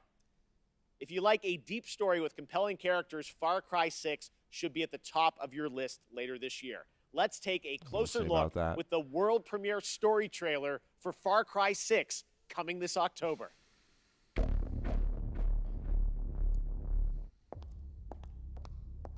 Miss Tilly, I'm afraid I only have a few minutes. Let's get right to it. Yesterday, your network, Yara Vision, was hijacked by rebels. Oh, don't shoot! They called for the liberation of so-called outcasts from Viviro labor camps. Is Viviro produced with slave labor? Viviro saves millions of lives. Do you think that those lives care where it comes from? You were imprisoned at the age of 13, the same age as Diego. You spend a lot of time with your father. He is a great teacher. A lion finds calm before the kill. Fire me! I understand you were forced to endure 15 years of hard labor, pruning tobacco. I hear you still have the blade. When Yara becomes paradise, my methods, no one will care. You are the only survivor? I watched Castillo order a whole boat of our people shot to death. Get as far away as you can from that psychopath. All of you. A revolution is not won by the fearless. It's won by the feared. Welcome to Libertad, Danny. I have a vision. To rebuild paradise. A cure. Viviro, the most effective treatment for cancer the world has ever seen. Grown within our precious tobacco. But our paradise comes at a cost. This our enemies will never understand. Out. Now. Your safety zone. You want me to kill Anton Castillo? Kill a dictator who has raped our land and turned our people into slaves? Thinking about it. What about you? You're gonna be a fucking guerrilla legend.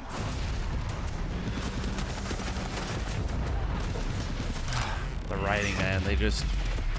It's not like no one fearless, edits their scripts. but I Like, promise you you can one tell thing. Giancarlo Esposito, like, fearless. had control of his script. He sounds so different in both his delivery and the way he speaks compared to everyone else. And we eat the fucking lambs.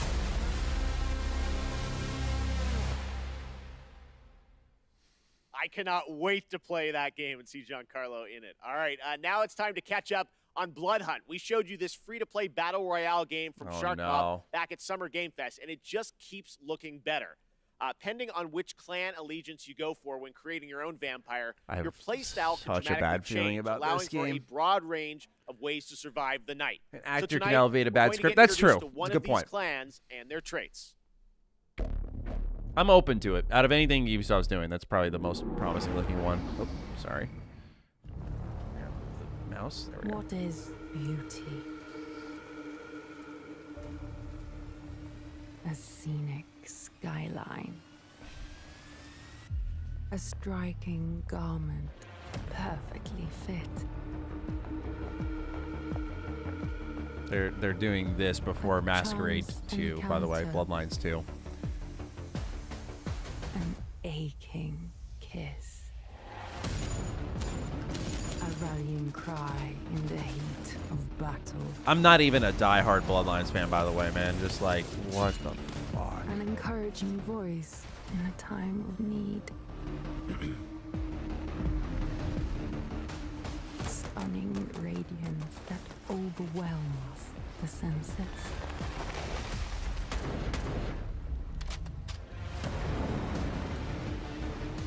Deadly poise that knows no equal.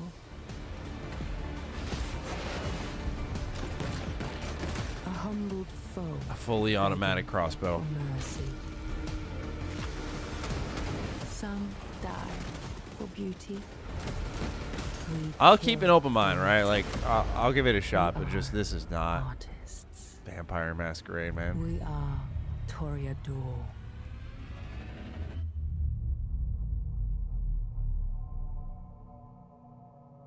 Early access, September 7th. After a successful alpha period of testing and improving the game, developers at Shark Mob are now ready for the next step. Early access on Steam begins September 7th. Catch all the details and sign up now at bloodhunt.com. All right, up next, we all love a good amusement park, and we've missed them this past year. Well, now it's time to give you the world premiere announcement of Park Beyond, a brand new take on theme park management simulations from Bandai Namco and Limbic Entertainment, coming in 2022 to PC and next-gen consoles.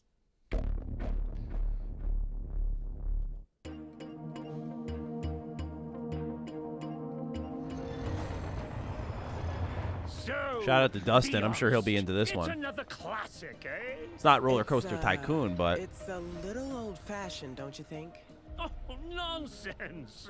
Everything's brand new. They haven't made most of these rides since the 80s for some reason. The reason is that nobody wants to ride them anymore. But it's okay. I think we just need a little help.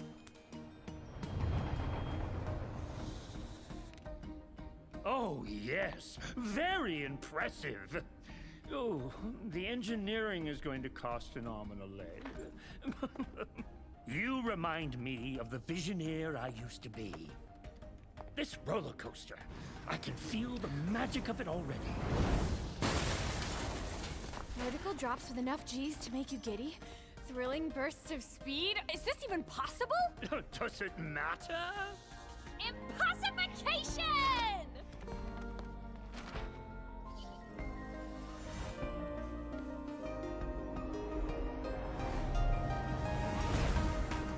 oh my gosh.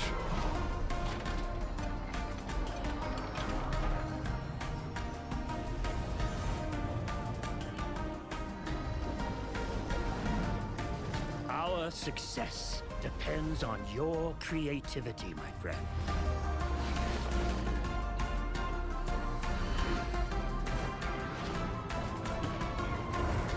Imagine that. I can't even do roller coasters. A roller coaster that fucking launches you onto the next rail. Oh my god.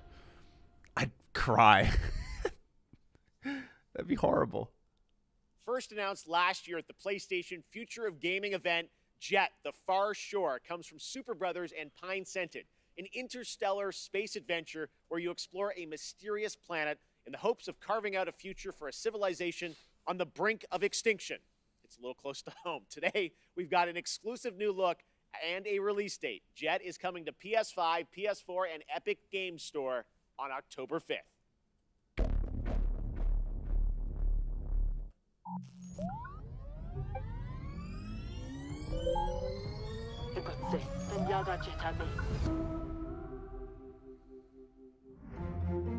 Centaur Elmi Foxton.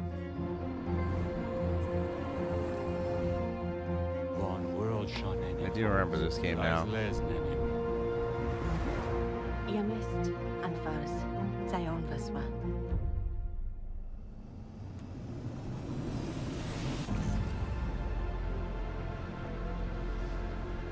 Very journey-like. Ed Loma Moshten Ben. Traugenixi Focazzi Prosed. Journey in No Man's Sky.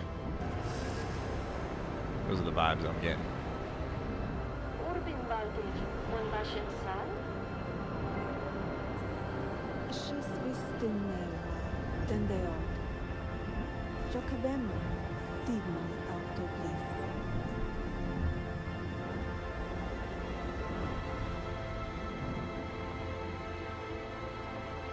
Hamechda Vatoare.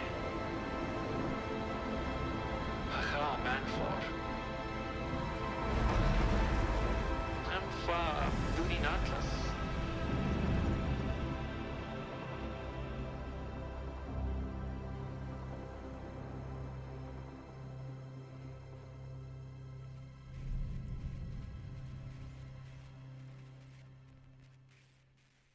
Fuck. Looks so cool.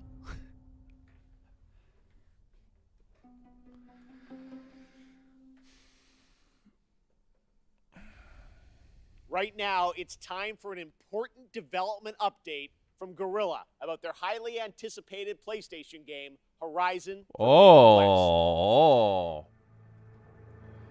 Now that is not something I expected. I thought they'd do their own thing. Okay. This was not in the cards. Hi everyone. Hope you're enjoying the show so far. My name is Matthijs de Jonge, game director on Horizon Forbidden West. I'm here today to share some exciting news on our upcoming sequel. It's been a few months since we at Guerrilla were able to share our first gameplay experience as part of PlayStation State of Play, giving you a glimpse of where Aloy's journey will take her next, and showcasing exciting new elements like swimming, free climbing, expanded melee combat, and more. At that time, Horizon Forbidden West had just passed a major milestone, and we had entered the final stage of development. On track, but a bit uncertain if we would be able to polish the game to the level of quality that we strive for. It's no surprise that our teams were hugely impacted by the global pandemic. We've been adjusting to new workflows and other challenges while keeping our team safe and prioritizing a healthy work-life balance. But today we can finally confirm that our long-awaited sequel will come to both PlayStation 4 and PlayStation 5 on the 18th of February 2022. Wow. And look for pre-orders to start next week on the 2nd of September. We're so grateful to you, our amazing fans. Dude, the first couple of months of this year or next year are going to be wild. Fall doesn't even matter anymore. All the exciting shit is, oh my gosh. Your passion, fan art, Pokemon Legends, Elden Ring, Horizon. Before we go, there's one more thing to share with you, and it's something our community has been asking about for a while now. The patch for 60 FPS support for Horizon Zero Dawn on PlayStation 5 is live right now, and you can find more information on our social channels. From all of us at Guerrilla and PlayStation, thank you for all your support and enjoy the rest of the show. Amazon's New World is set to take us to the mystical land of Eternum on September 28th after a successful summer of playtests. Now we've got a brand new look at this MMORPG as it heads towards its open beta on September 9th. And if you're watching on Twitch, I don't know make anything sure to about this connect game. your account to get the Twitch drop of the Verdant Trapper apparel skin by watching 15 minutes of this very show. And after the world premiere, check out my interview with game director Scott Lane. Take a look.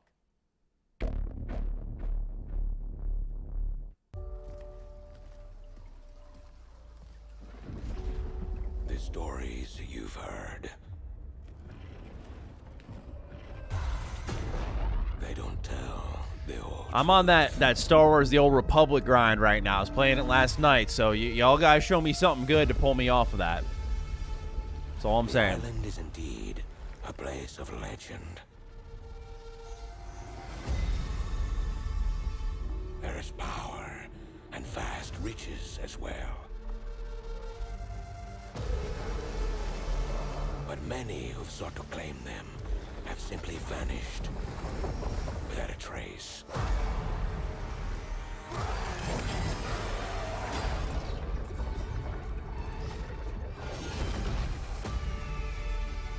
Okay, I like the visuals, but MMOs have come very far in that department. And your crew assembled. Oh, what's the combat like? Oh, wait, what? Charge your course and your fate.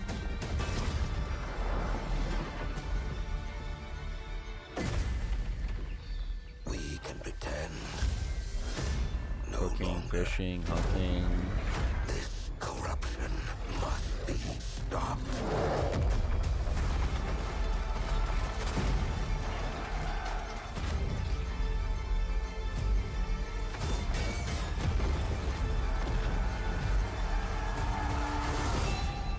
You can get a good feel for the combat. For the souls of your crew. But, oh, open beta. Oh.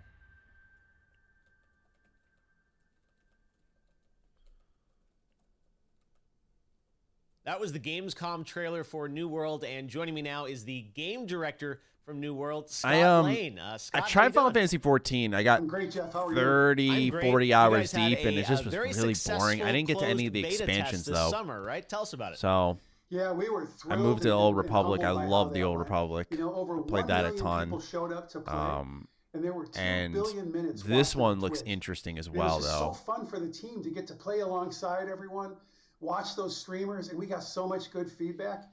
The team's even more focused on shipping a great game than they were before. Now, the game is coming out September 28th, but before then, there will be a public beta for fans? Yeah, we're opening it up to the public from September 9th through the 12th. So if you're not familiar with New World, come check it out. And if you want more information I don't blame on you, how to Matty. You should have participate, skipped the you can go Heaven's to Sword or Stormblood in 14. I was www.newworld.com. told that Before we go, I want to ask you about you shouldn't do that. post-launch That's what content. everyone What has do you ever told me. have, Like, planned make sure you play for it all. players It's worth it after, once you get there. I'm like, 28th? 50 hours, We 60 are hours? completely Really? committed to making a turn. I got halfway there. I couldn't do it. World that players will come back to again and again for years to come. So for us, launch is really the beginning. It's day That's what I one. hear a lot, though. We're gonna the continue to base add game needs an features overhaul to well get you to the beyond launch, and expansions. we're going to continue engaging with the players to help drive our goals and where we take the game. I can't get specific on what we're talking about, but I can give you some hints. Players have already been asking for more supernatural elements and more weapons, so we got a pretty cool way to combine those into a deliverable that they'll see shortly after launch. And then players have been asking for more group content and expeditions, so we're working toward that as well. And then, you know, with the holidays right around the corner, I'm pretty excited to see what that might look like on Eternum. All right, thanks so much for joining us, Scott. Thanks, Jeff. Earlier, we had some big Marvel game news, and today also marks the release of another Marvel game. Marvel is known for memorable characters and amazing storytelling. What is this? This next game is something that is sure to excite fans around the world. Today marks the release of Marvel's first open-world action RPG on mobile, an ambitious new game that allows players to customize their favorite superhero and experience a brand new action-packed story. Let's take a look at this exclusive launch trailer for Marvel Future Revolution, available to download today for free from the Apple App Store and Google Play Store. A mobile game? Jeff, you're better than this. Ha. Dude, they got me. I heard like a whole tagline in front, and then he said mobile at the end. I was like, ah, shit. Take care of it, my friends. Earths from different dimensions have merged into one. Whoa! Who are you? A friend from the neighborhood. Oh, wow, they got Yuri Lowenthal for that. Nice. No world is ending on my watch. You can't win. Console release, question mark? No way I'm playing this on my phone. I have come for your help, my sister. Bring it on. This actually doesn't look that bad in terms of visuals. Let's turn up the heat. This is a war we'll have to fight together. Welcome to Omega Flight. So you're doing this, but you shut down Marvel Heroes Omega. Tales of Arise marks the 25th anniversary of the series, and the franchise enters a new era on September 10th. Here to celebrate Tales is Lindsey Sterling, performing a rearrangement of a classic Tales of Arise song. Nice. Hey, if anyone's got questions, now's a good time while we have some music playing in the background. Jeff just loves his musical performances, man.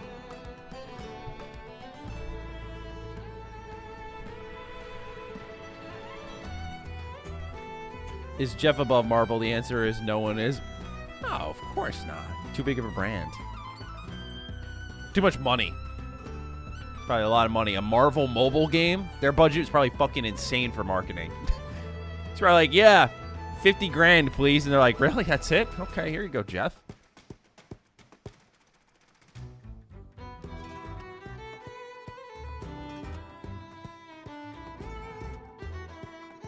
Violin's my favorite instrument, low-key. I go back and forth between that and keyboards.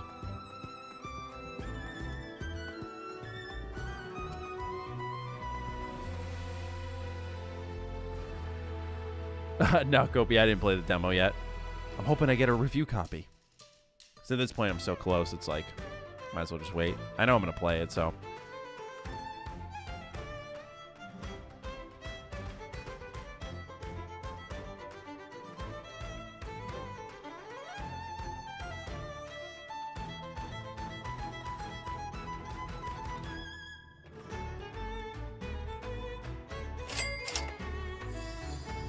Jeff, thank you for the $2 super chat. Have I tried World of Warcraft? I did when I was young. I was on a RuneScape grind, and I wanted to try something new, and I played World of Warcraft. I bought it, actually. I bought the installation disc and everything. And I think I get to level 15, and I play as like a Dark Elf or whatever that would look like.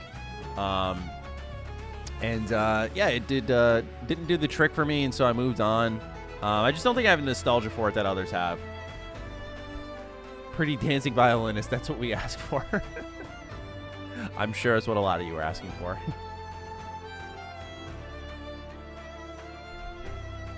Atomic, thank you for the $2 super chat. Are you going to do a LP of something Fallout Dust-like?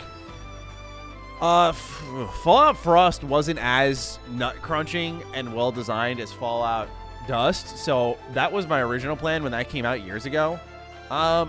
Maybe if you can really crank it up on Skyrim Survival with the new Creation Club content for Anniversary Edition, we'll look into that.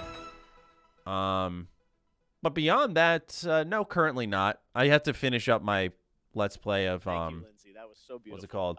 The Tales of Arise demo is out Mass right Effect now. Legendary Edition. Tales of Oh shit! I didn't mean to mute it. New No. era on console. This isn't the only place where the franchise grows and evolves to.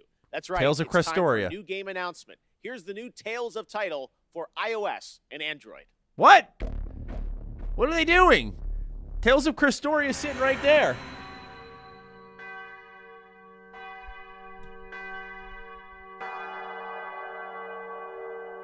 Yeah, Crestoria unites all of them. So if they're doing another one.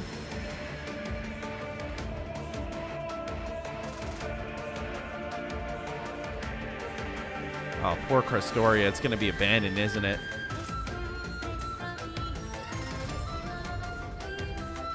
Yeah, they're okay. They're doing another one.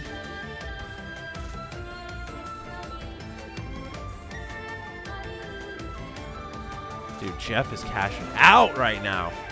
Tales of something Ia. Yep, Luminaria.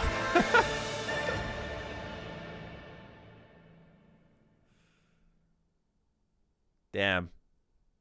I spent money on Christoria, Namco. Check out the Tales of Arise demo that is available right now.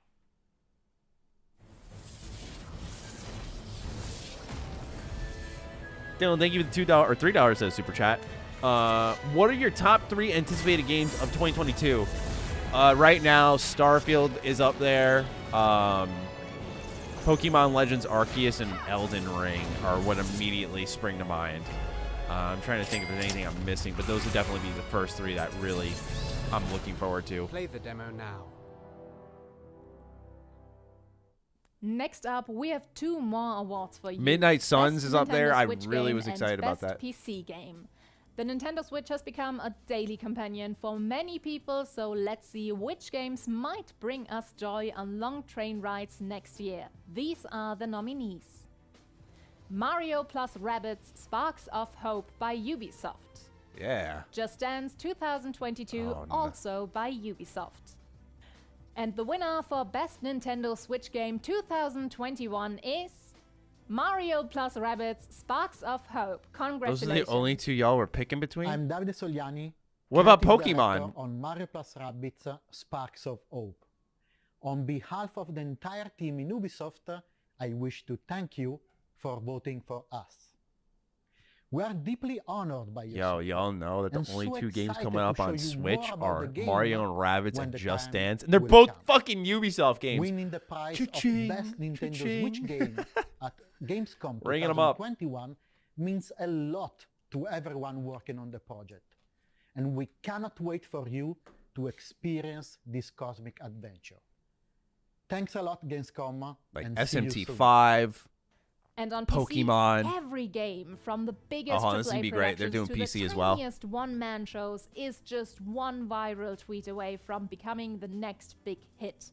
Nominated for Best PC Game 2021 are the up-and-coming strategy hit makes Age sense. of Empires 4 by Relic Entertainment, From Software's Elden Ring, Again? Siberia, The World What even Before is this? from Microids and Koa Labs. And the winner of the Gamescom Award for Best PC Game 2021 is Siberia, The World Before. Congratulations to happening? Koa Labs and Microids. Hi, I'm Lucas, the lead writer and game director of Siberia, The World Before. I just wanted to thank the Gamescom's jury for awarding us today. So thank you very much, guys. Thank you on the behalf of all the team and our partners. All amazing people currently working very, very hard to provide the best game possible. And of course, I want to have a thought for Benoit Socal and his family. Benoit was the creator of the Siberia series, and we miss him. We miss him a lot. Well, I think that's it. Thank you again, and I think there's someone else who wants to say you something now. Bye-bye. Hi everyone, Inan Zur here, and I'm so happy to be the composer for Siberia, The World Before. I wanted to congratulate Starfield composer, Fallout composer, visionaries, Dragon Age composer. developers, and whoever contributed to this amazing game on their great achievement, and I cannot wait to share with you what's to come. Hi, this is Tiny DePass. I'm the founder and director of I Need Diverse Games, a not-for-profit based in Chicago, Illinois. Welcome to the rest of opening night of Gamescom Give me Live. 1 sec. I gotta use the bathroom. It's real quick. absolutely crucial to make sure that the pathway into games is as accessible and supported and inclusive for members of underrepresented groups as it is for anyone else. The idea of seeing someone, whether they are someone who looks like you, someone who acts like you, someone who enjoys the same things that you do, that experience can sometimes be life-changing.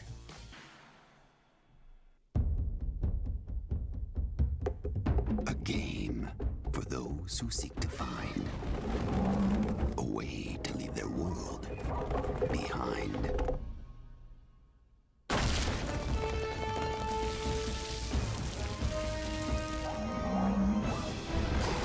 Team up and prepare for Jumanji. The Curse returns. Coming soon.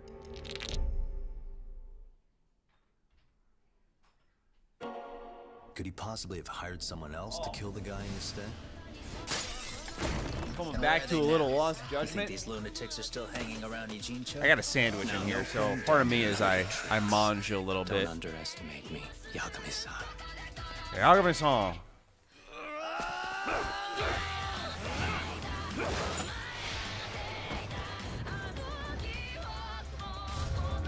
Just get rid of the tailing missions and we are good. To see even more of Lost Judgment, watch IGN's Gamescom show. Hell where yeah. We'll have a full 7-minute trailer debut of the game on their ONL post show. Now it's time for some news from globally time for a celebrated sandwich. electronic artist Deadmau5. He's seen all these virtual concerts and said he wanted to do one better to create his own persistent spot in the metaverse, a living world that will evolve with his fans. It's called Oberhassi, and it's coming to Core, a platform for user-created multiplayer games and worlds this fall. Here's your first look.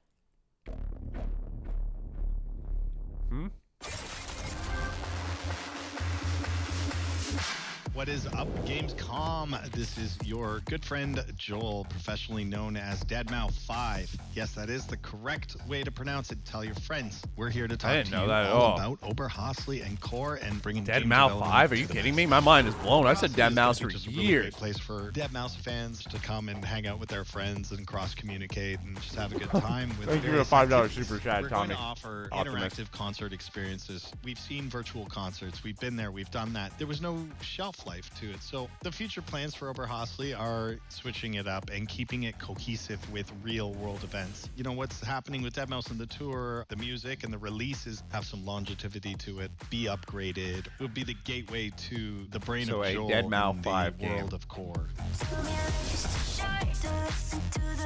The thing about Core, of course, is people who are passionate about world building are building this huge gamut of playable stuff, whether it's a racing game or a FPS, a battle royale.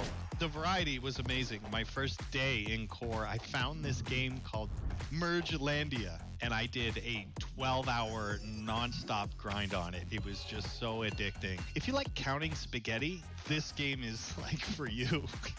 I'm seeing a lot of variety on there, so if you're an avid gamer like myself, launch Core and just browse. I wouldn't be surprised if you got hooked on something within the first hour. It's great.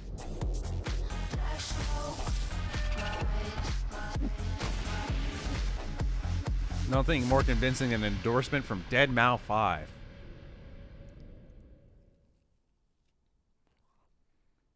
Thanks, Joel. And now here's the next big thing coming to Fall Guys. With Season 5 in full swing, Disney and Damn, Fall Guys the are second teaming half up is really again falling off. to bring the perfect Get guest it? to your jungle-themed shenanigans. Let's take a look.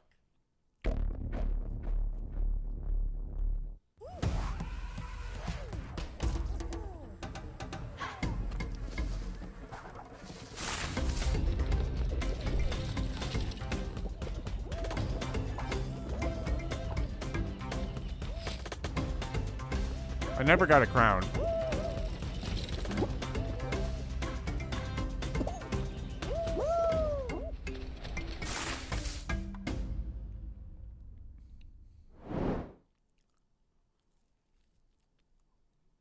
Now, one game that got a lot of attention in June was replaced from Sad Cat Studios. Oh, the team let's is go. hard at work on the game, but did want to give a quick little tease of their progress and news on that incredible song in the trailer from the Xbox Games Showcase in June.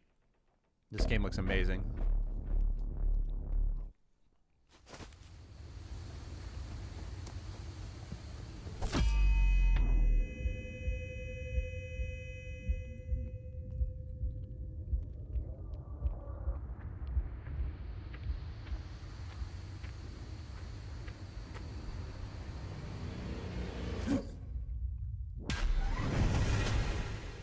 Damn.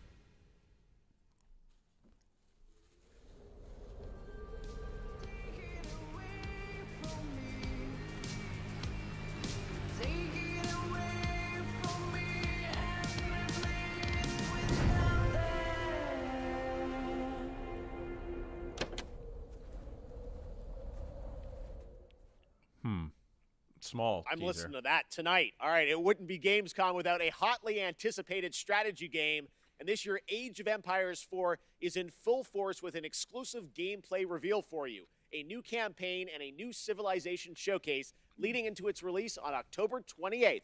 Check it out. This wasn't an Xbox's showcase, by the way. Get that. What? The pages of history are filled with moments that determine an empire's fate. Every decision can be the difference between rising to power or being lost to history. How will you grow a small fort into a mighty empire?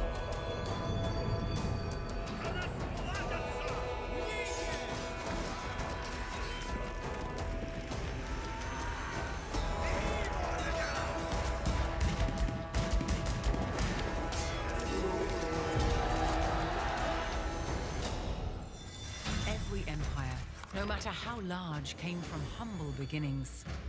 Some invested in advancing technology to create the most powerful armies. How will you use your resources to rise above the rest? Oh, didn't mean to hit that. Matty, they put a playable hockey rink in Fallout 76. What? What do you mean they put a playable, like an actual legitimate? How did they do? Why did they do that? Is it through the Atomic Shop? Is it like fan made, or is it actually like? Why is this not going away?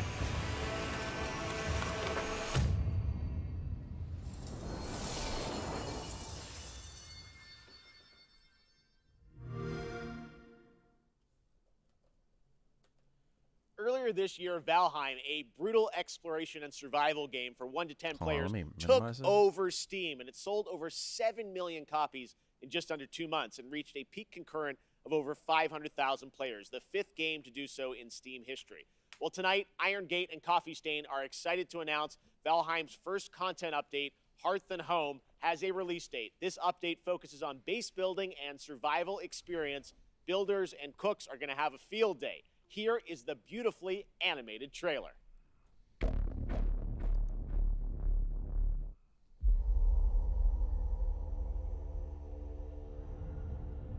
Yeah, wasn't Valheim like the shit? Like, when did that come out? Was that last year? Or was that the beginning of this year? I don't even remember. But I just recall everyone talking about it, and then just, not that it's a dead game, but just it fell off hard.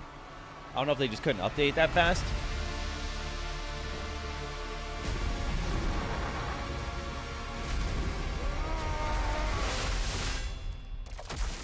Oh my.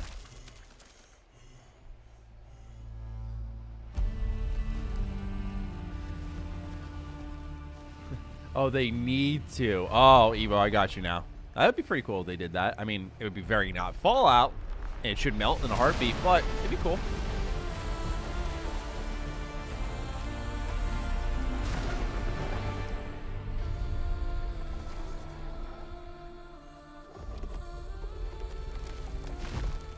Pretty cool trailer and visual level. Love the anime vibes.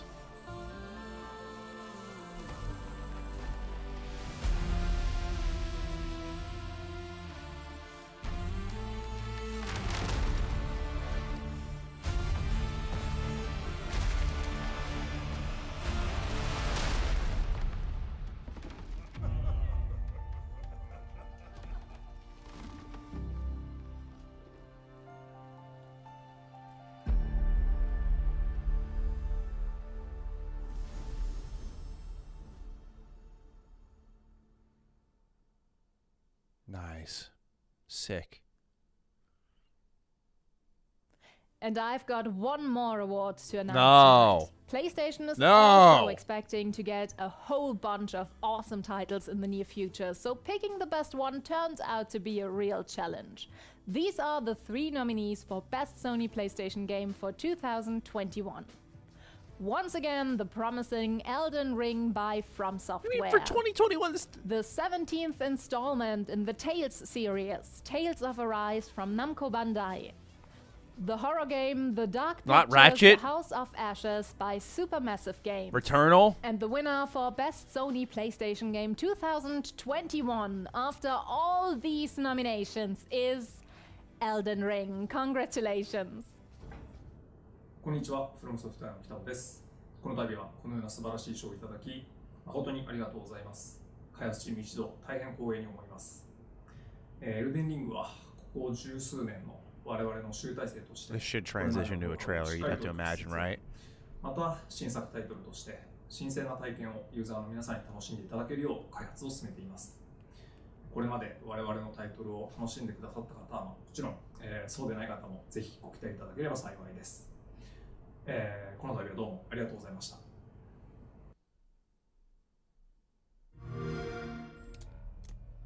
Oh, oh, Crossfire. Look, about to motivate, make the stakes higher. Take your what's hours, time to pay pipe, just to add another brick to the empire. No outsiders, keep the love tribal. About to go rival, fans taking up the stands when they go wild. Execution is the plan, we don't hold trials. Apply the kind of pressure that can blow smiles. So when we finish with a better check five, let's go.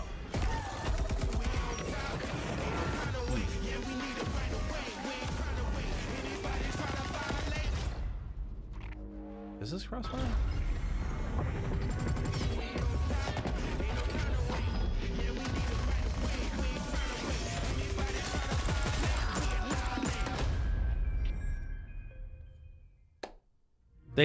What did Xbox have a fucking showcase for? Hello Gamescom, and welcome to Opening Night Live.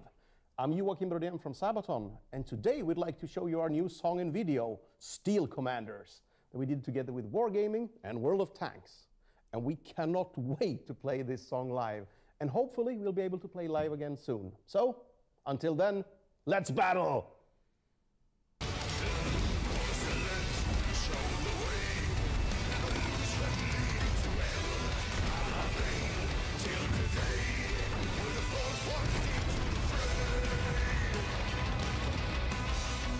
The winner for most pointless awards goes to Opening Night Live. That's a pretty fair award.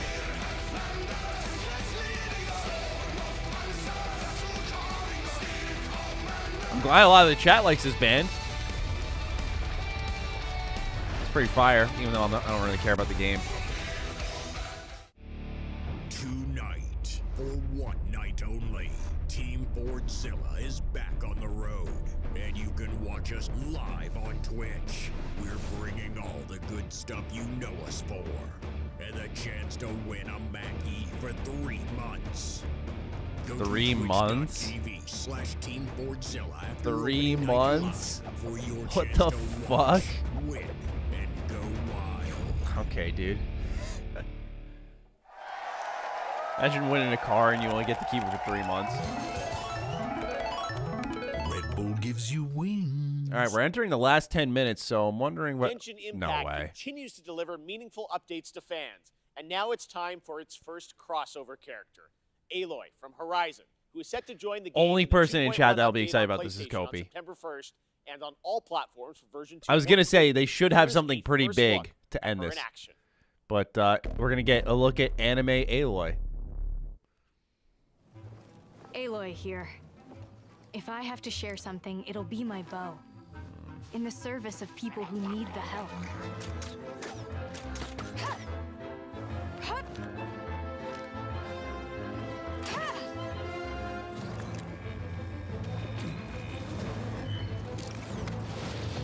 This'll pack a punch. I wish I liked this game. You're stuck now.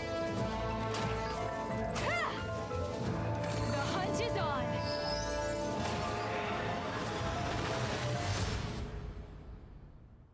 Now do Master Chief.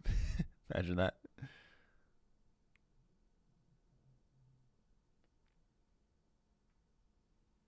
And that's not all, Genshin Impact fans. We also have some breaking news to share with you about a special event planned this fall, the Genshin Concert 2021, Melodies of an Endless Journey, to celebrate the game's 1-year anniversary. Coming this October, here's a sneak preview of the Flanders Symphony Orchestra in Belgium performing a theme familiar to Genshin Impact players.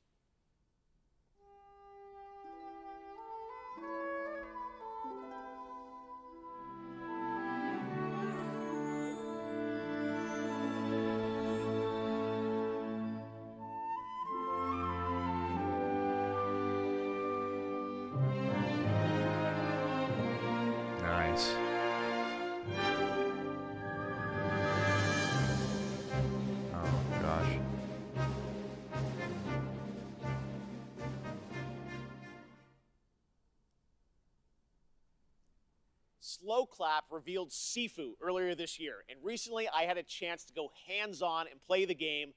Trust me, guys, it plays just as good as it looks. It reminds me of the fluidity of combat in the Batman Arkham games with the precision of a fighting game. This really does feel like a classic kung fu film with realistic raw combat. You play a young kung fu student that has spent their life training for that day of reckoning after an assassination squad brutally murdered your entire family. Well, today I'm excited to share the news that Sifu has a release date. Oh. Here's a sneak preview. Oh. Here we go. I'm gonna put it in like February, right? Like just where everything else interesting seems to be landing.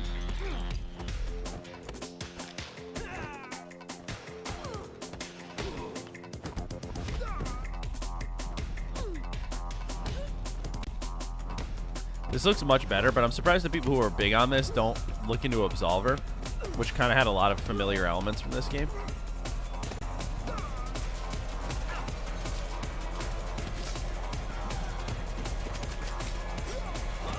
Oh, this has weapons. Interesting. I knew it. February.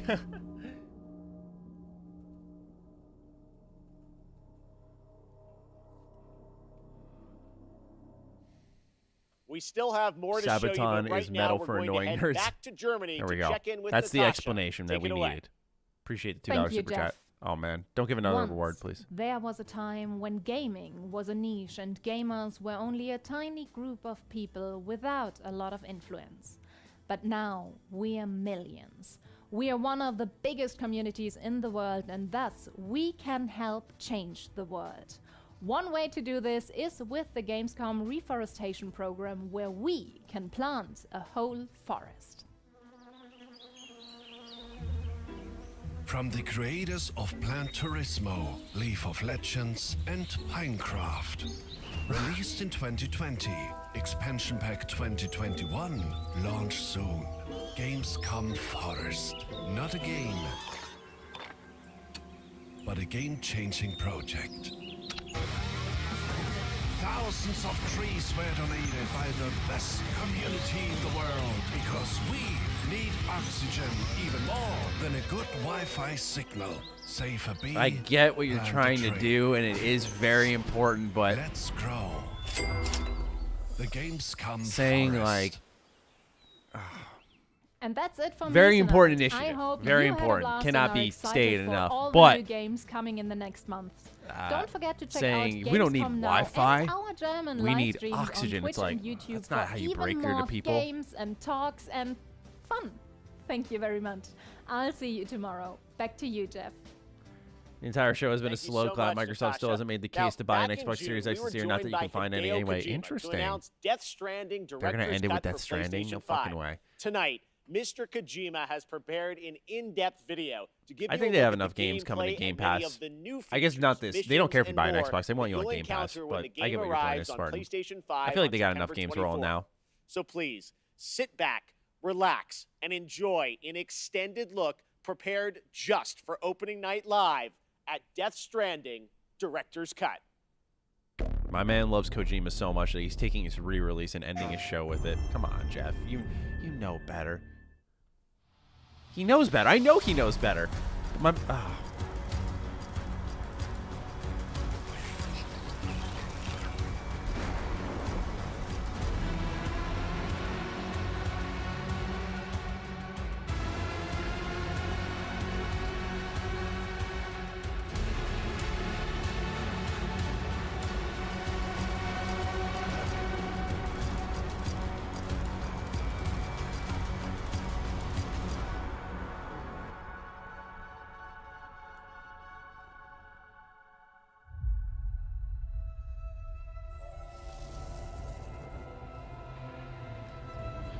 All right, let's see how clearly different this is. There are now new items that allow for easier and safe delivery.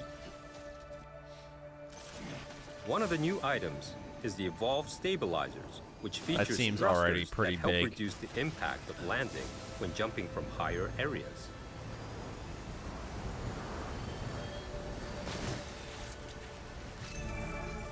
The cargo catapult is a cannon-like device that can launch your cargo over long distances.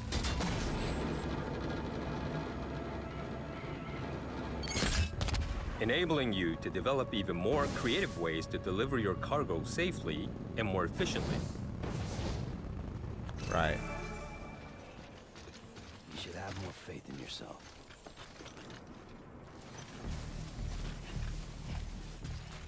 Your trusted partner, the BuddyBot, has increased capabilities also. If you want to move around comfortably while carrying more cargo, you can rely on BuddyBot to assist you. Load up what you want to deliver and leave the cargo carrying to your buddy. You can relax and think about what you need for the next delivery. They just...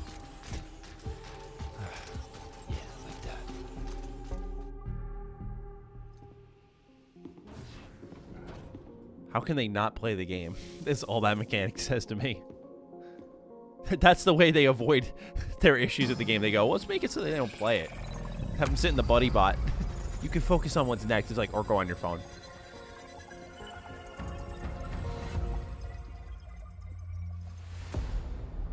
The firing range has been set up in the basement of the facilities. Practicing how to handle your weapons could level up your delivery skill set. You can also train and compete for the highest score.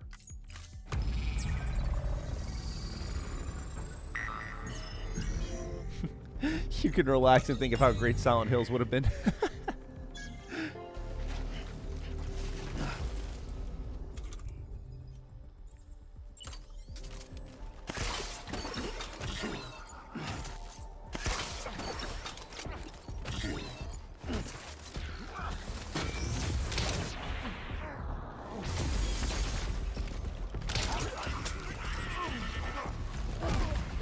As you progress through the game, you'll also be able to unlock new missions and weapons.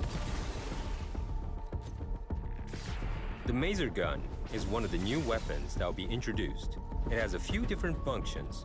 It can inflict sustained stun damage to enemies. Boss battles can now be revisited and fought as many times as you like via your private room.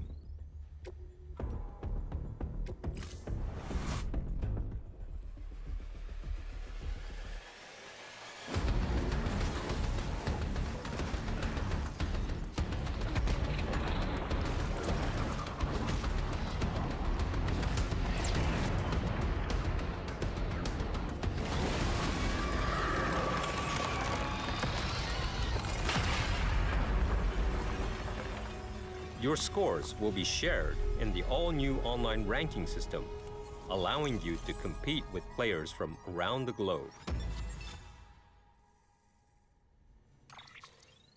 8 new tracks have been added in the music player. Don't play them, don't play them, don't play them, don't You play can them, listen don't to play the tracks in the private room. Yeah, fucking play them. It will help you and Sam relax.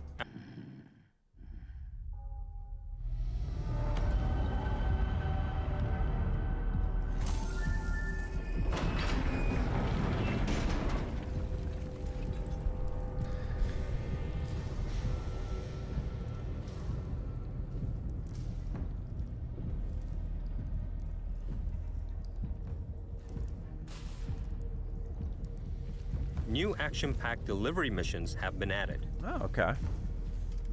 This sounds more up my alley.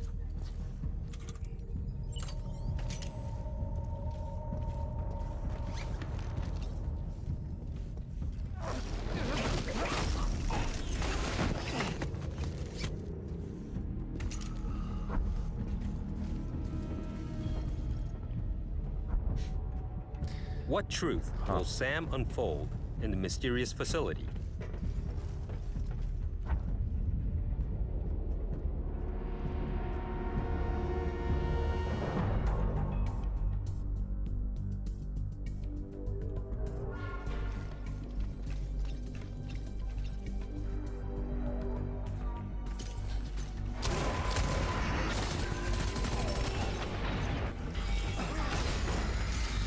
Very Metal Gear. Which was honestly the best thing I've seen for this game so far.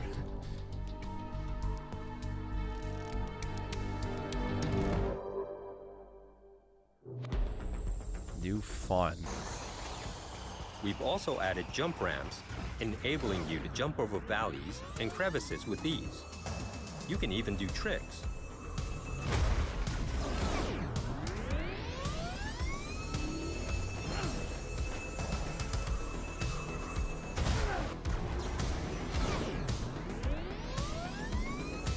I'll just say it. I feel bad for Kojima fans.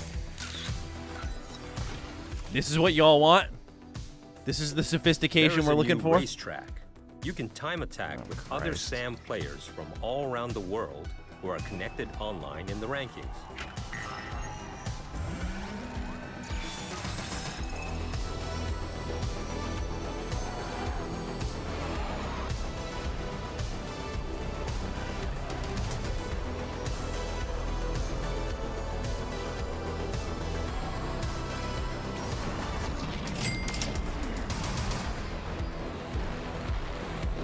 I don't know. It looks like a bunch of side steps to adjust for what the game clearly doesn't do, which is provides gameplay. So they're like, let's throw racing in there. Let's give them a bot so that if they are bored and they don't want to walk everywhere, they can just ride it and not play the game. Let's put in stealth missions that are pretty much Metal Gear. Let's put in new weapons. Let's put in a training range with ranked missions. I don't know, man. It just seems like the core game in terms of stuff you'd encounter in the open world and the action sequences that people were looking for really haven't been amended fully, but, you know, I'd have to play the full game to say that more authoritatively just from the outside looking in.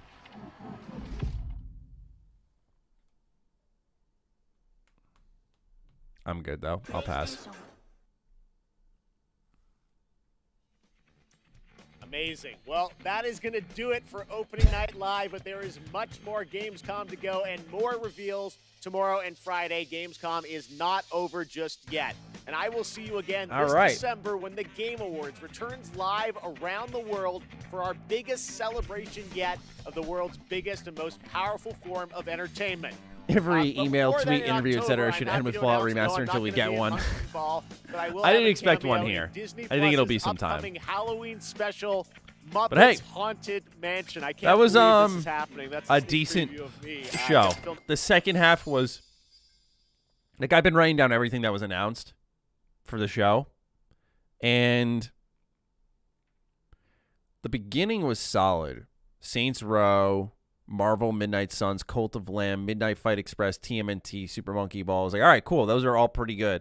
Then it went to Splitgate, Riders Republic, UFL. Then it picked back up with Lego Star Wars Skywalker Saga.